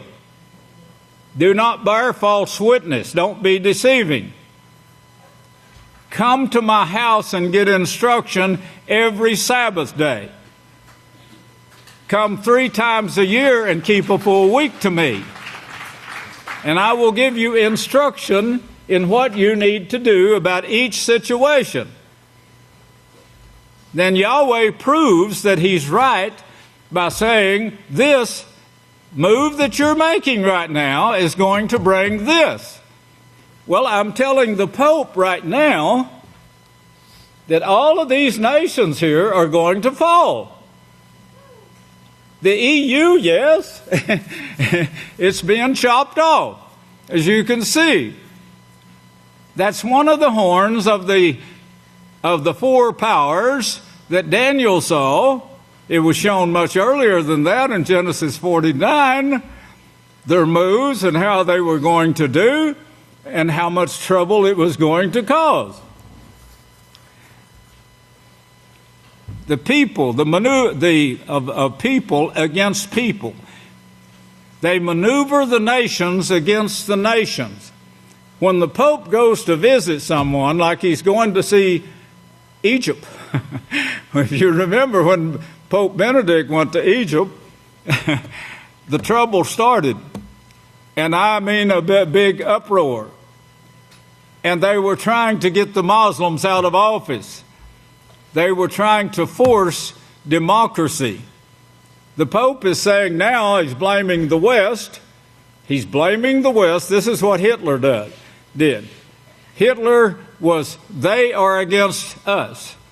They are against us. That was his line of speech. In every speech he gave, we've got to overcome them. We have to overcome them. Or they'll take us in and they'll run us down, and this will be, they'll bully us and do this, that, and the other. Well, of course, when Benedict went to Egypt, then right away the war started. The trouble began. Well, it's somewhat quietened down now, so Pope Francis now intends to go back in now and say, this is what you've got to do. Pope Francis carries orders from the Vatican. And that's what he does to each nation he visits. And if you'll just watch when he visits a nation, there's a reason. And right behind it, if they don't do what he tells them to do, things start taking place in their nation. That's how ISIS was born. And now it's become a butchering machine, and it's fighting back. Well, this complex thing that this kingdom that Yahweh has going, he's the ruler of it, the leader of it, and he maneuvers the people. Murdering those who will not pay tribute. That's what the Roman army was invented to do. The Roman army is the one that came out that Yahweh predicted. This one is going to be the world ruling kingdom. And then it will split, and others will rise up. These 4 will rise up. That's your quartet today. And of course, one of the quartet in Revelation 6 is shown to take peace from the earth. One of the quartet did. He took peace from the earth. And now the Pope is condemning that person, that quartet member, saying, you were trying to force your democracy on these people instead of forcing the religion, the Catholic religion. What you should have done was get these people to be Catholic instead of trying to force your democracy. Your democracy is not like the Vatican's democracy. This is where Barack Obama and the Catholic Church crossed. Barack Obama was actually wanting to bring peace. He still is. Well, those who won't pay tribute now, that's taxes, or they call it tithe, they call it taxes, but it's got to be paid, and then they, if you don't pay it, they have you under this huge machine that says, okay, if you won't pay it, we're going to sanction everything you got. First thing we'll do is freeze your bank accounts. How will that do? They can do it. Well, Malachi Martin showed the leading men in this. Leading men, one of them just died, Rothschild, after 7 heart transplants. Well, they thought the doctors could save him, man. He's got all the money, you know. I mean, this is one of the men that Malachi Martin talked about and said, these are the men with the money who can throw around thousands, millions, billions of dollars, and their will be done. They can say what nation stands and what nation falls. So he showed you right then who's working out this stuff. It's the Vatican, with the rich men in the Vatican. They control the money and they control the activities of this kingdom that Yada, Genesis 49:10, is the lawgiver of that kingdom. Tribute or taxes, but also works. It includes activities that the Pope is going to Egypt to say, you do this right now. The problem is, in the past, the Muslims have seen what they got into by giving in. They won't go to that religion. They know enough about that religion to know that it's bringing the people down, it's causing diseases. This is what they don't want. And they argue this all the time. We don't want to be like the West. You know, Israel was saying that for years. The first time I went to the nation, Israel, and started testifying to the dignitaries there, the archaeologists, the schools, the colleges, we did a lot of testifying. We did a lot of preaching in that nation. And we kept this up for years. I can't even think, but I wrote it. You'll have to read it. But the archaeologists that work with us, that work with me in the work that I was doing on the Temple Mount, which is somewhere modeled here, he's dead now, but he helped a lot. One night when we were in his home in Jerusalem and going over some of this stuff that I was wanting to bring out and wanting to get the truth, the foundation, all the information on before I brought it, we got to talking seriously, and he did understand. He understood why I was there. He said, I can see that you're on lasting mission. That's the way he put it. I can see that you're on a lasting mission. And I said, yes, it's prophesied if you care to look into it. And he said, I'd like that. And that's how we ended the conversation. Well, if you'd have been there, you'd have been impressed with this man and his wife. His wife served us, but she came out with veils, set the food in front of us, quickly disappeared, like Abraham's wife Sarah. And of course, I thought, this is really wonderful what I'm seeing here. And we talked about that, and he said, we don't want to be like the West. And at that time, they didn't want their televisions to go in that direction because they knew that the West was being taught by the television set from Hollywood. And they saw the damage it was being done there in Israel. So they were like what you're seeing in the Muslims today. The Muslims have a certain amount of holiness, and Daniel said that Yada is going to go against every form of righteousness. Now, they've made up their minds to worship gods. They've made up their minds that they're not going to serve Yahweh, they're going to serve their gods. They are fully convinced in their minds that they'll live forever, and every Mason has to swear that they believe in the immortal soul in mankind. So this teaching coming from Yada, the hills of Yada, the 7 hills of Yada, this teaching is in the United States and being run by these same lawyers, Masons, so forth, right here in the United States. So you can see how the Vatican is reaching here into the schools, into the churches. And for some reason, did you notice that the churches, none of the religions will believe the scriptures when he says the soul that sins is going to die? They don't believe that. And you can't be a part of their organization.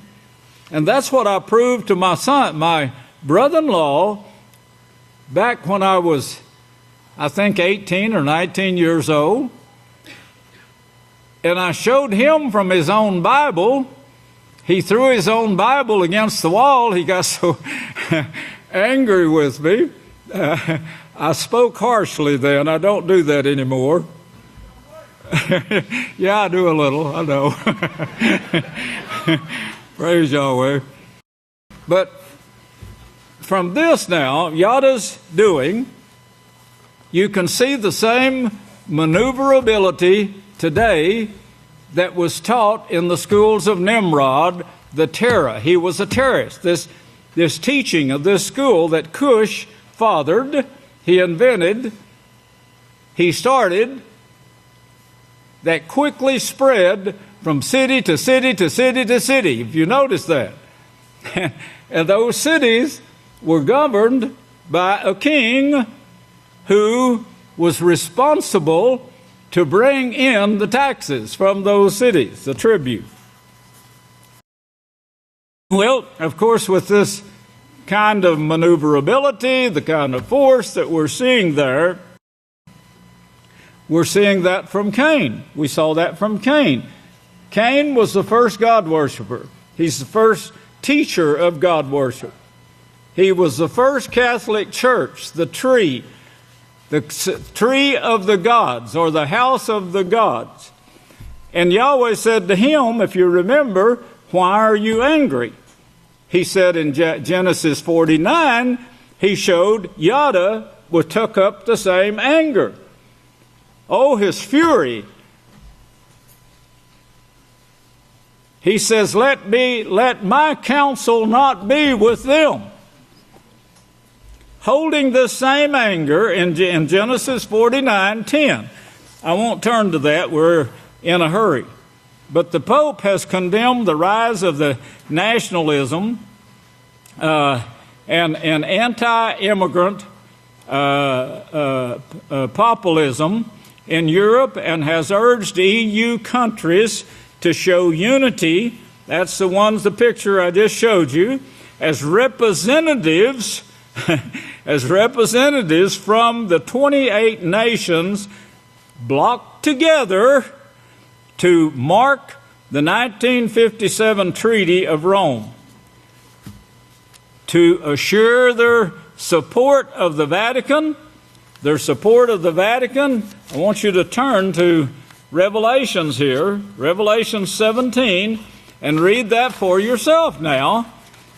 He got these people together for a reason, and he wants their support. He wants their unity, but he wants unity with unjust laws and unjust divisions. And this is why the 10 kings, mentioned also in this same chapter that I showed you not too long ago, the 10 kings in 10 different countries there, he wanted their support. Now, they're going to see the unjustness in this, of course, and they turn against the Vatican. They eat her flesh and destroy her in 1 hour. Burn her with fire. 1 hour. And I've been bringing that out in all these letters. I've also been bringing about, well, let's read this first. The Pope, he sent to gather these people at this meeting. The Vatican had them called together. The Pope gives them, no telling what orders he's given them. This won't come out. This is in secret. Unless some newsman had a camera or a microphone on one of them and leaks it out, which sometimes is the case, you won't know what orders the Vatican gave to these people. They never talk by phone. As Trump says, phones can be tapped. I said when I heard that, wow, you wasn't awake 20 years ago when they said every phone in the world was tapped? Every conversation, I said, at that time from the pulpit, I said, I would they would tap mine so I could teach them something, teach them the way to peace. That was 20 years ago. And he's surprised that somebody's got his phone tapped? The CIA, the FBI, all of these organizations have that power. They can even look into your living room, I'm told. Bedroom, bathroom, wherever you take your phone with you, as I was told this morning. Well, this group of people, the Vatican says, we want your unity. I don't have time to read you all these countries, but there's 28 of these nations. 28 nations. And this group says to them, we want your unity. And the woman whom you saw is that great city which reigns over the kings of the earth. How could it be any clearer than that? And they're saying to them, we want your unity, or else. Well, as you can see, that force has never gotten anything. Now this, of course, if you go back to verse 1 of chapter 17, this is why they can't have unity with this system. And there came one of the 7 Malachim. We are the 7th Malachim, messenger. We are the 7th messenger. We are active. Get this in your mind, brethren. Yahweh's kingdom is an active kingdom too, very complex. And you are a part of it right now. How? One of the 7 messengers, read it of yourself, is the house of Yahweh in these last days. And there came one of these house of Yahweh in the last days. And when the 7th house of Yahweh speaks, the plan of Yahweh is going to be finished. Keep that in your mind. We're the finishing tool that Yahweh has for this 6,000 years plan. 6,000 year plan. I'll give you a little on that. I don't want anyone to go before me. If you got information on it, tell me. But I can't bring it today. I don't have time. The clock is moving too fast. But the 6,000 years, that 6,000 years, the best of my memory, ended in 1996. 6,000 years ended in 1996. You got that? Write it down. 1996. I don't have my papers with me right now. 1996, though, was the first time we offered the offering that Cain and Abel brought. Cain's was refused. Mine was accepted. That was the year of the ear awing. Some mistakes was made. You're supposed to stay in the house 7 years and then vow to Yahweh, I want it forever. 7 years. Remember that. Now, I'll bring more on that later. But that was the very year that the ear awing, not because I knew that was 6,000 years was up, but that was the very year of the ear awing in the house of Yahweh. The end of 6,000 years. That's the plan of Yahweh. 6,000 year plan shown in his feast. Yes. Praise Yahweh for that. Well, back to Revelations now. We'll bring more on that. I will. Much more. Revelation 17, we see the reason this system, Nimrod system, won't work. This is what Yahweh said, the complex kingdom that you're a part of right now. No, you can't run it by yourself. You can't go out on your own. You know, if you leave this house, you're leaving salvation itself.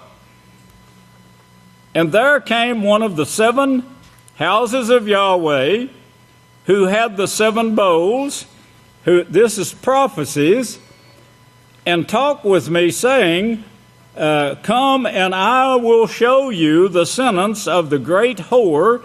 The great whore is, verse 18, that woman, the great whore is that woman whom you saw is the great city which reigns over the kings of the earth. I'll show you the sentence of this great whore that sits upon many waters. Verse 15, waters is multitudes, nations, and languages. She's reaching out to all the world, with whom the kings of the earth have committed fornication, that's practice God worshipers. Know any God-worshiping churches? Any God-worshiping religions? I don't know of any of them out there that doesn't worship God. Some of them the God. Some of them worship the Lord. Others just worship lords, I guess, but they got houses of gods more than they got cities, Yahweh said. Houses of gods. Eliah, who was much like me, he outran the chariots.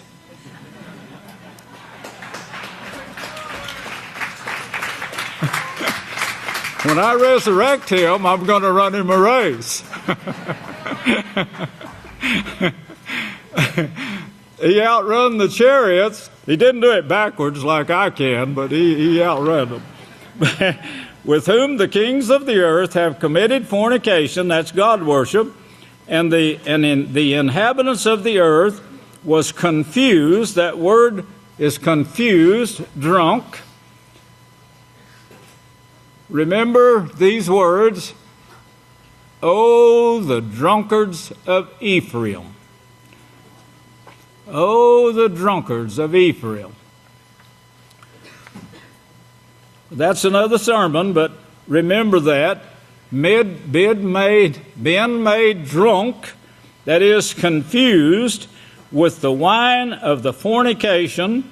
This wine of fornication is the teaching of God worship. I better not go there. Let's do Jeremiah 25:15. Jeremiah 25:15. I don't want to throw you off, but I do want you to see that. Jeremiah.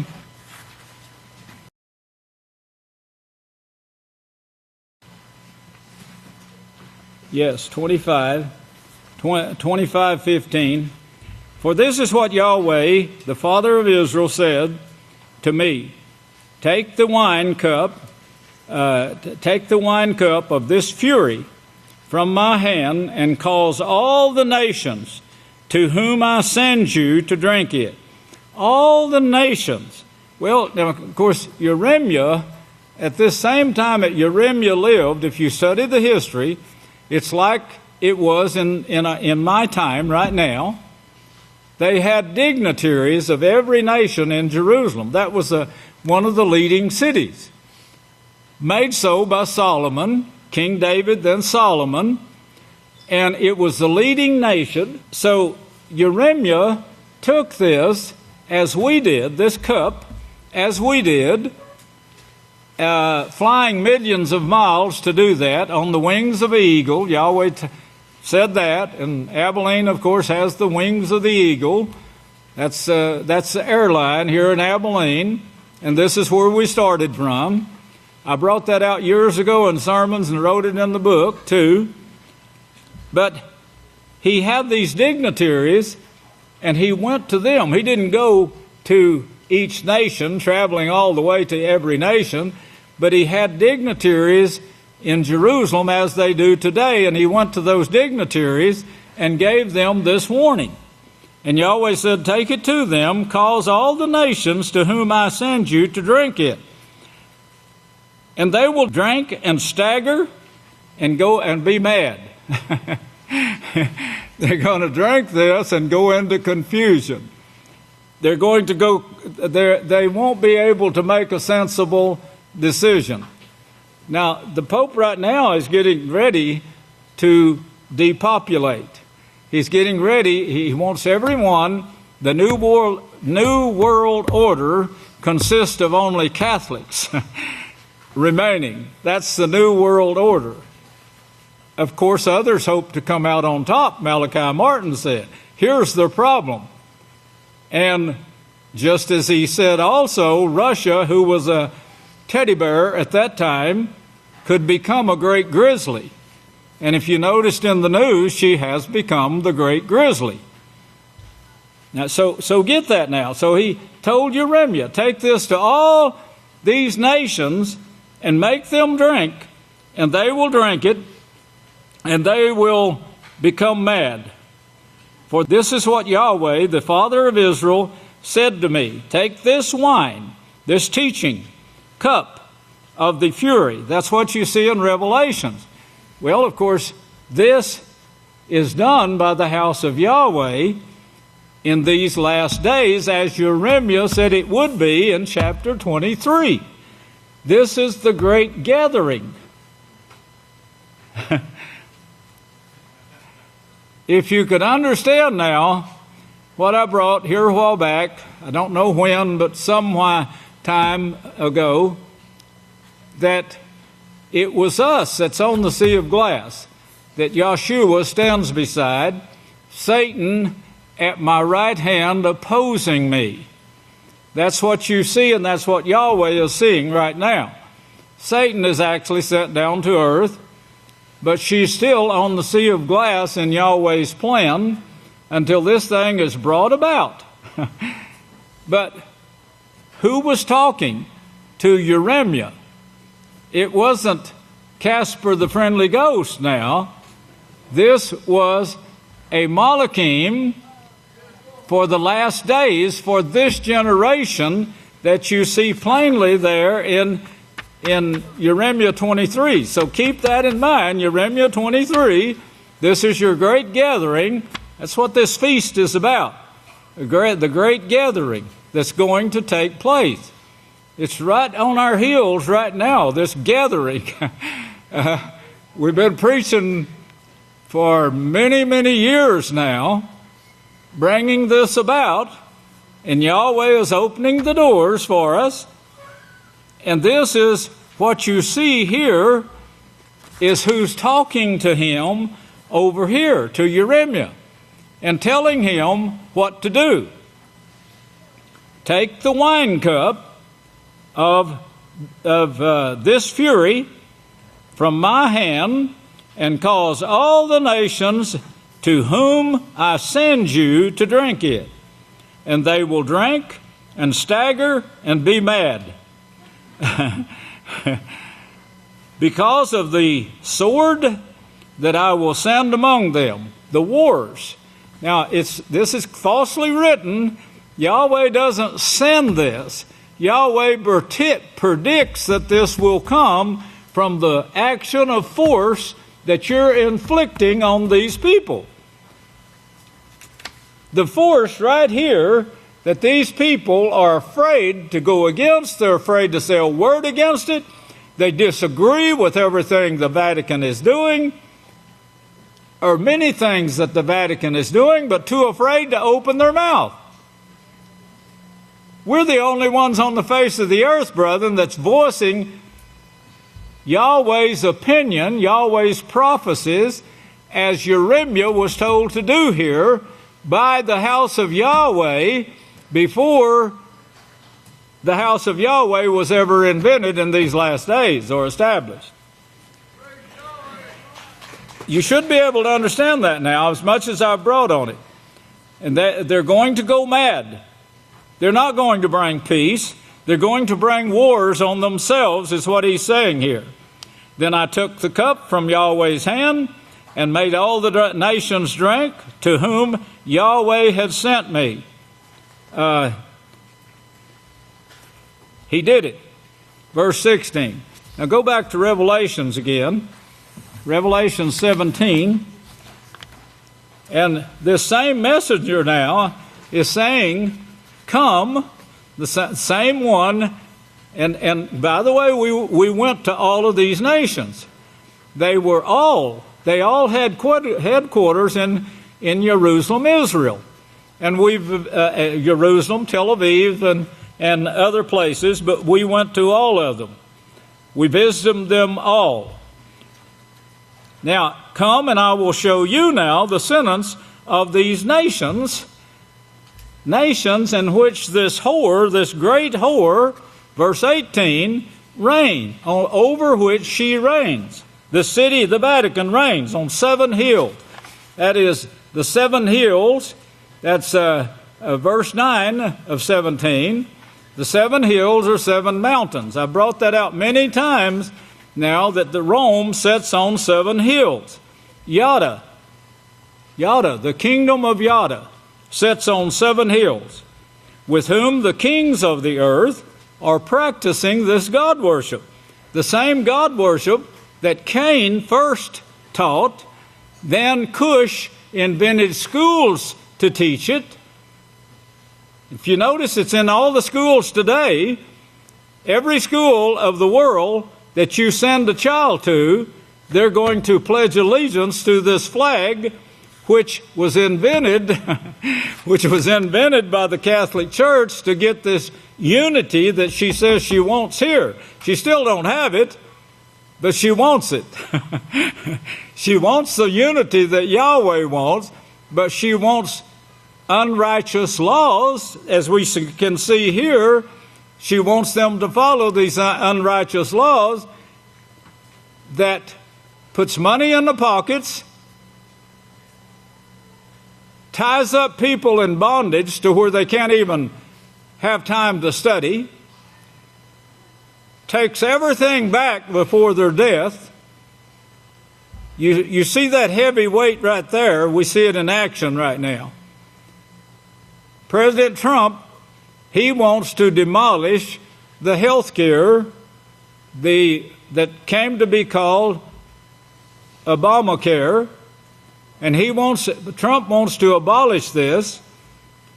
He is so divided in his own cabinet between the Republicans and the Democrats that his wishes failed.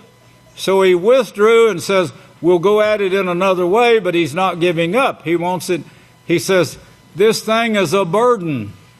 It's such a burden. Well, and then he made the statement, and the news media played it yesterday. I don't know if you saw it or not, but they saw some things they played some things that he said before his election.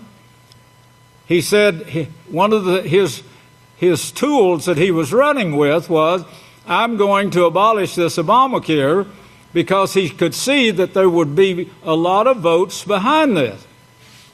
Well, this was his promise. So now he sees that he can't fulfill that promise. And the news media showed him saying, I never realized how complicated this insurance for everyone would be. Complicated. You get that? The complexity of this kingdom. The complexity of this kingdom of Yada. It is very complex. But it's very unrighteous, and that's the reason it's falling under its own pressure. In the world today, I showed you, or talked about it last week, I think, but in America, we're seeing people living on the streets. They've been kicked out of their homes. They lost their home, they lost their car, they lost everything. Everything was repossessed. We see a lot of this now. They're living on the street. They don't know what to do. The cities don't know what to do with them. I gave some people, that is, I let them use my land in Abelin, just off of TNP Lane next to the railroad tracks. I had a business there, but I sold that. But I still have land there, and I let the migrants use that land and told them they're welcome. Just tell them all, you can use it all you want to. Now this was years ago, many years ago. Members of the House, Rodabo, you remember that name? They came to the house of Yahweh one day. They were migrants and came there to that land. Then they heard about the house of Yahweh and who owned the land. And they came there and they worked for the house of Yahweh for many years. Very faithful.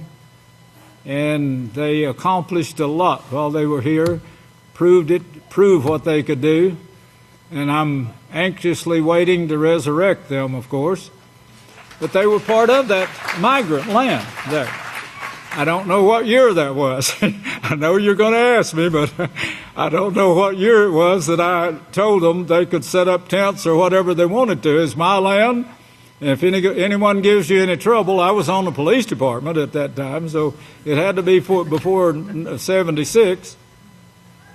And I said, it's my land. If anyone gives you any trouble, they said, city officials, I said, send them to me, and I'll take care of it. So I had pull in Abelin at that time. I wore a badge of Abelin, a badge of a Roman soldier, the badge that all the America wears right now. I was wearing it then. It's a copy of the Roman shield, exact duplicate of the Roman shield. So I had power at that time. I had the Roman power. It taught me a lot. That 10 years taught me a lot. But anyway, that was the first migrants that I dealt with. And of course, there was others came because of that too, but that was just one that I mentioned. But this right here, we see in today's world now, we see that the people are being put out on the street. They have no place to go. And of course, the religions, the gods they're looking to, they can't help them. But they're trusting them for their life. They can't help them even get a meal. They can't eat. The churches, the religions. We had people this week. We have it all the time. I don't know if the people that we have helped, and the first thing I told the secretaries, first thing I want you to ask them, what church do you belong to? They'd tell them. Did you go to them for help? Yes. And well, they can't help me, they said. So they, last resort, they came to the house of Yahweh. We don't turn anybody down.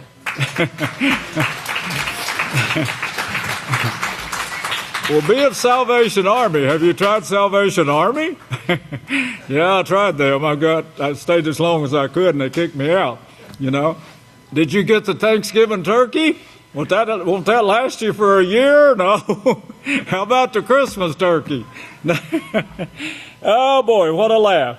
It's like Bugs Bunny or the Easter Bunny. Well, this is the mess you see here. And many waters is multitudes, nations, and tongues following this religious organization. Verse 2, Revelation 17, verse 2, with whom the kings of the earth have committed this God worship. Fornication means God worship, if you want to look up the word. And made drunk, as Jeremiah said, made drunk all of these nations, confused, which he used the word mad, but it means crazy. They actually gone crazy. And that's what one of the texts this week sent to me on a news article. They said it looks like they've all gone crazy. Well, that's what Jeremiah said. I said it said the same thing in Jeremiah. Drink with the wine, that's the teaching of this God worship. So he carried me away, and here's where I want to show you the God worshipers, this land of God worshipers. And he saw this woman. I showed this to Jeremiah the prophet. We did. The house of Yahweh actually showed this to Jeremiah the prophet. Jeremiah the prophet, who wrote it down for the house of Yahweh to show in this time period and put it in the Book of Yahweh. Jeremiah was inspired by the house of Yahweh in this time period to write what the house of Yahweh is going to teach, is teaching in this time period. Is that too complex? Think of the complexity of this kingdom of Yahweh. The woman said, so I show you this woman now. From the scriptures, I can show you this woman sitting on the 7 hills. Woman sitting on a scarlet-colored beast. That's what we showed Daniel. A few years after we showed Jeremiah, we showed Daniel this woman sitting on the scarlet-colored beast, full of the names of blasphemy against Yahweh now. You get that? Same thing that Daniel said in Daniel 7:25. Having 7 heads, this is her description, and her location right here that he's given you. The 7 heads are 7 mountains on which she sits. And she rules the kings of the earth. She's leader of the kings of the earth. There's no one else could fit that. And the woman was arrayed in purple and scarlet color and decked with gold and precious stones and pearls, having a golden cup in her hand full of abominations. She's bringing forth abominations and filthiness. And remember that word, because it's going to fit in later, and you'll see this is a clue to show you what another prophet is talking about on this. And we'll see that actually glues it to the house of Yahweh in these last days. Filthiness of this teaching, of her teachings of God worship. A little bit stronger than that in Genesis 3 verse 5. that said, evil like the gods. And upon her head was a name written, Mystery Babylon. The mystery of all of this confusion. Babylon means confusion. We're the ones opposing Babylon. This Babylon, the mystery of it, is kept secret. All of this confusion that you see in the world today, and the news media says, here he's given up because he can't fulfill his word. He's given up on getting this changed. He withdrew it and says, we'll get to it later. Then they said, now he's going to redo the taxes. And they said that with tongue in cheek, I think. Now the same man that can't do this complex thing of changing the insurance is going to go to work on your taxes. Okay? Now they noticed that. I laughed too. But I'm telling you, and I respect Trump. I respect President Trump greatly. He won the election, and that was a very stiff battle against all the news media that he had to fight to do it. But there's no man on the face of the earth, including you, that can lead this universe. Now, we're going to bring about the seventh message, the seventh house of Yahweh, the seventh messenger, which includes the whole house of Yahweh, is going to bring about a kingdom that was promised in the beginning and was shut off because the people were not in unity with Yahweh. They turned to sin. Salvation was cut off. Of course, the Christians brought salvation. Billy Graham had a 1,000,000-soul crusade. Boy, they were bringing them in by the millions. All lies. Every bit of it lies. It was cut off. It would not come into effect again until Genesis 49:11 was fulfilled. 49:11 says, he who comes won't come. He won't come now until the nations are obedient to him. Till Yahweh brings this about through you. Now that's the fact. We are, when the seventh Moloch speaks. Revelations 10:7, I believe. When the seventh Moloch speaks, it's going to be done. Just as Genesis 49:11 says. With Yahshua gathering the nations to the donkeys and the bridge. That's when Yahshua will come, and that's what he's doing right now. That didn't take place overnight. The moving of the 12 tribes out of the nation Egypt, the moving them out and taking them to a promised land. Look how long that took in teaching them this. 40 years, 40 years of teaching and trials in the wilderness. 40 years before Yahweh would let them go in to the place where his son was going to be killed, sacrificed by the four horns.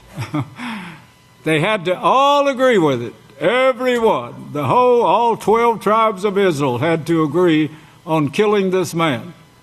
And Yahweh told them in advance, that's what you're going to do. You're going to destroy my temple. You're going to defile everything that I've given you. You're going to bring war on yourselves. Your children are all going to be crippled and sick. None of that would have taken place if they'd have just followed Yahweh's instruction. Well, Yahweh, too, demands unity for his kingdom. In fact, he salvation is cut off until that is accomplished. We're the first ones. We're the offering that first took place and was acceptable to Yahweh. Otherwise, Yahweh wouldn't have continued his work in 1996. It was offered. It was acceptable for this purpose, for the purpose of continuing this and bringing forth this kingdom that we seek first. We seek it in the righteousness first. Now that is what Yahshua told us to do. Seek first the kingdom of Yahweh, the house of Yahweh, and his righteousness. Well, we did. And in 1996, the first ear-owing took place, and Yahweh accepted that offering from us. And I would suggest that if you did it wrong, you might want to do it again this feast. And this feast, Yahweh willing, we will be awing ears on men and women side. And if you've been here 7 years, you can take that vow. And certainly, I think you'll be acceptable if you'll just work at correcting your own difficulties, whatever they might be, however you might fall short. You won't be perfect until you get the new bodies to where you can actually control even your thoughts, your memory, wipe out certain memories. There's a lot of them I'd like to wipe out. I was telling someone the other day that the only memories that I want left is the memories of the work of Yahweh. And my mother and dad, of course, teaching us children. They were very diligent in teaching, and that is a wonderful thing. You want to always praise your mother and dad. That shows honor to them when they correct you. When they correct you, take it and thank them for it, and praise Yahweh that you've got someone that wants to teach you righteousness, because I tell you, Nimrod is not the way to go today, and you can prove it. May Yahweh bless you, and I'll turn the services back to the next leader. I love you!